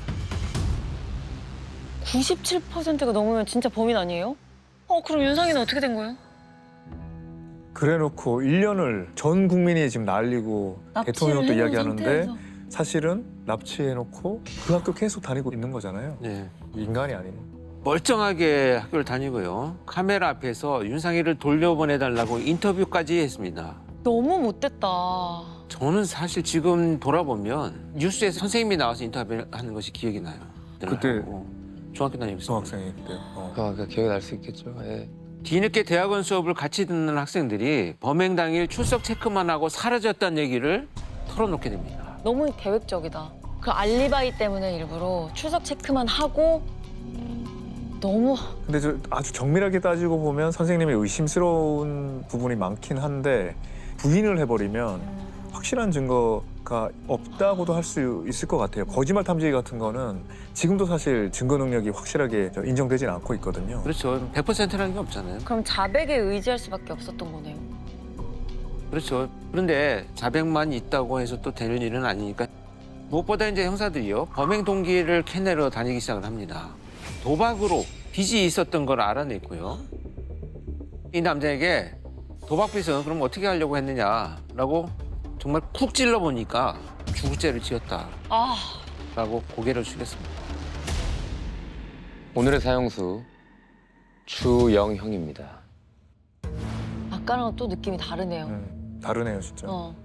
아까 머리가 떡져 있고 막 시험 났고 이런 느낌이 아니고 지금 이 느낌으로 되게 막 너무 착한 사람 같고. 아까 고바우 영감도 미남이고 잘생긴 사람이 큰 사고 친 것처럼 돼 있는데 그렇죠. 네. 저 사람도 멀쩡하게 생긴 거예요. 거기다가 선생님이지 서울대학교 나왔지. 그러면 그치. 한 700명 이상을 조사할 동안에도 의심을 진짜 할 수가 없었던 거죠. 그렇죠. 80년대 초 중반까지만 해도요. 우리가 학교 선생님이면 쉽지 않았어요. 권위가 막 네. 아니 그럼 지금 사형수라는 거는 윤상이가 결국에 윤상이는요, 유괴당한 다음 날 이미 선생님에 의해서 목숨을 잃었습니다. 납치 당일날 2번이나 전화하고요. 다음 날 오후 1시에 전화를 하겠다고 하고선 그 이후로 전화가 없었잖아요. 그날 이미 돌아올 수 없었던 상황이었던 거죠. 그때 통화를 하지 않았나요? 윤상이라고 막 목소리가 나오고 그러지 않았나요? 그래서 그 당시의 음성은 범인이 윤상이 목소리를 미리 녹음해 놓고 추후에 틀어놨던 맞아요. 걸로 네, 밝혀졌어요. 그러니까 아이, 너무 머리를 너무 많이 쓰는 이미 애가 세상을 떠났는데 고려당연히 뭐니 하면서 편지 막 6번씩 보내고 인터뷰하고 그러니까 학교 나가면서 울면서. 그 부모의 동향을 다 듣고 있었을 거 아니에요? 그렇죠. 네. 심지어 수사 상황까지 그렇죠, 그렇죠. 모니터링 하고 있었던 거죠. 주영이 형은요, 왜 윤상이를 죽이기까지 한 거냐 이런 기자들의 질문에 진짜 말도 안 되는 분노할 수밖에 없는 말을 하는데요. 내가 죽인 게 아니고 윤상이가 자기 성질에 못 이겨서 스스로 죽었다. 뭐 말도 안 되는 소리를 하고 있어. 이런 소리를 합니다. 본인은 죽일 생각 없었는데 스스로 죽은 거다. 난 죄가 없다. 이런 식으로 비로도 모자를 파네. 당연히 말이 안 되는 거 사실이 아니잖아요. 아, 그럼. 네. 다 거짓이었습니다. 네. 질식사였습니다. 아우 어떡해. 북한 강변에 유괴했다고 털어놨는데요. 실제로 시신을 찾으러 갔더니 시체가 분리돼서요. 단순 암매장이 아닌 토막살인이 아니냐는 얘기가 나올 정도로 부패가 심하다고. 그 시체 훼손까지 할 놈이에요. 가능성이 있다고 봐요. 왜냐하면 시체가 좀 발견돼도 누군지 신원을 못 알아보게 하려고 할 수 있는 건 다 한. 네, 가능성도 있어요. 아. 그런데 이 수사 과정에서 이 주영영이가 그날 윤상이가 한 말을 털어놨습니다. 선생님이 어떻게 이럴 수가 있냐. 아버지랑 교장 선생님한테 이르겠다라고 울먹이면서 우리 누나를 납치하려고 했던 것도 선생님이냐라고 물어봤다고 합니다. 근데 지금 범인이 주영영만 있었던 게 아니잖아요. 교복 입고 누나 찾아온 사람도 있었고. 자, 공범이 2명이 있었습니다. 놀랍게도요. 둘 다 여고생이었습니다. 진짜 여고생이었던 거예요, 그러면? 자, 앞서 성범죄를 저질렀던 그 중학교를 졸업한 학생들이었습니다. 당시 나이가 17살이었기 때문에 편지에 지문이 찍혀 있는데도 불구하고 지문이 등록되지 않아서 그래서. 나오진 않았던 거였습니다. 이 범인이 옛날에 여중 다닐 때 그런 대상자였나요? 그렇죠. 일종의 가스라이팅인 거잖아요. 그러니까. 네. 심지어 이 공범들은요. 자살을 하려고 했던 것도 밝혀졌습니다. 어떡해. 어머나. 정말 더 놀랍게도 허언탐지기 조사를 받고 잠시 풀려나서 검사 결과서를 만드는 그 시점에 주영영이가 이 두 공범에게 자살을 하라고 교사를 했던 겁니다. 아니 미친 거 아니야. 그 여고생들의 존재가 유죄를 입증할 증인이 될 수가 있으니까 그것까지 제거를 할 생각이었던 것 결정적인 같아요. 증거. 그리고 이 범인이 시간이 많고 그랬으면 직접 죽였을 수도 있을 것 같아요. 저 여중생이나 뭐 이런 애들. 이때까지 본 범인 중에 제일 악마 같은데요. 지금으로 친다면 이제 뭐 전형적인 사이코패스 특성을 네. 가장 많이 네. 드러내는 범죄자라고 봐야 되겠죠. 아니 학교 선생님이면서 그러니까요. 제자들을 상대로 이렇게 했다는 게 너무 잔인한 것 같아요. 정말 세상이 발칵 뒤집혔던 것도 바로 범인이 학교 선생님이라는 거였죠. 학교에서 윤상이의 학생 기록부를 보고 윤상이 집이 잘 산다는 것도 알았고 더 큰 몸값을 요구하려고 누나한테 먼저 접근한 걸로 드러납니다. 야, 학생 기록부를 그런 식으로 활용을 진짜 황당하다 진짜. 그러니까 여학생이니까 조금 더 큰 몸값을 요구할 수 있겠다 막 이렇게 생각을 한 거잖아요. 주영영이 현장 검증하러 갈 때 그 당시에 형사 반장님한테 이런 얘기를 했다고 합니다. 저 그러면 출소해서 88 올림픽은 볼 수 있겠죠? 미친 이 거 아니에요? 새끼들이 꼭 이렇게 얘기한다니까. 미친 거 아니야? 나는 너무 많이 들었어요. 무슨 얘기냐면 체포돼갖고 이제 다 끝나고 내가 이제 마지막 면담 가잖아요. 그러면 살인범이나 아동 성폭행 범죄자들이 지금 심정이 어떠냐 그러면 막 죽고 싶습니다 막 이러잖아요. 그리고 자기에게 막 변명하고 막 들어놓고 나서 마지막으로 할 말이 있어요 물어보면 근데 제가 그 이번 8.15 특사에 나갈 수는 있을까요? 왜 이런다니까. 그 당시에 주영이 형과 그 공범들의 영상이 있습니다. 영상 있어요?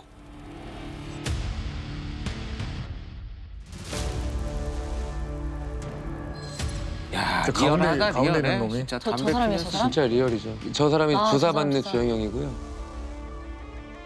아, 그 저 학생들이에요? 공범이구나. 공범 2명입니다. 어떡해.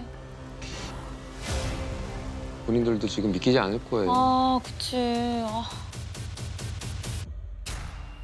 윤상이 윤상이 책상에 책상이래요. 아이고. 표창장 유치원 아이고. 때부터 받을 정도면 아유. 그래서 장례는 학교장으로 저렇게 학교 안에서 치렀다고 합니다. 워낙 전 국민적으로 대대적인 사건이어서 많은 분들이 조문을 또 했고요. 아유, 어떡해. 전 국민이 다 같이 눈물을 흘리지 않았을까 싶은데 참 그럼 지금 돌아보니 나하고 또래가 비슷하네요. 그러니까요. 중학교. 한참 살아 있었다면 참 좋은 일 많이 우리 했을 것 저렇게 교복 입고 음. 다니면서 학교 다니죠.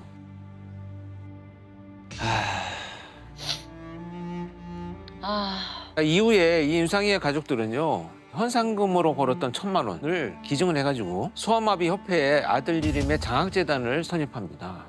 아들을 기다려왔던 너무나 가혹했던 그 시간을 겨우 버텨냈던 이 엄마는 몇 년 뒤에 결국 췌장암으로 아이고. 세상을 떠납니다. 어, 그러니까 이런 사건들은요. 당사자뿐만 아니라 가족 모두와 사회 전체가 피해자인 거예요. 순전히 자기가 노름하다가 생긴 그 도박빚 하나 때문에 행복하고 열심히 산 가정이 파괴가 된 거잖아요. 네, 이렇게 1983년 7월 9일 오전 11시 주영이 형은요. 형수다에서 첫 회에서 다뤘던 우리나라 최초 보험 연쇄살인마였던 박분례와 같은 날 서울 구치소에서 죗값을 치릅니다.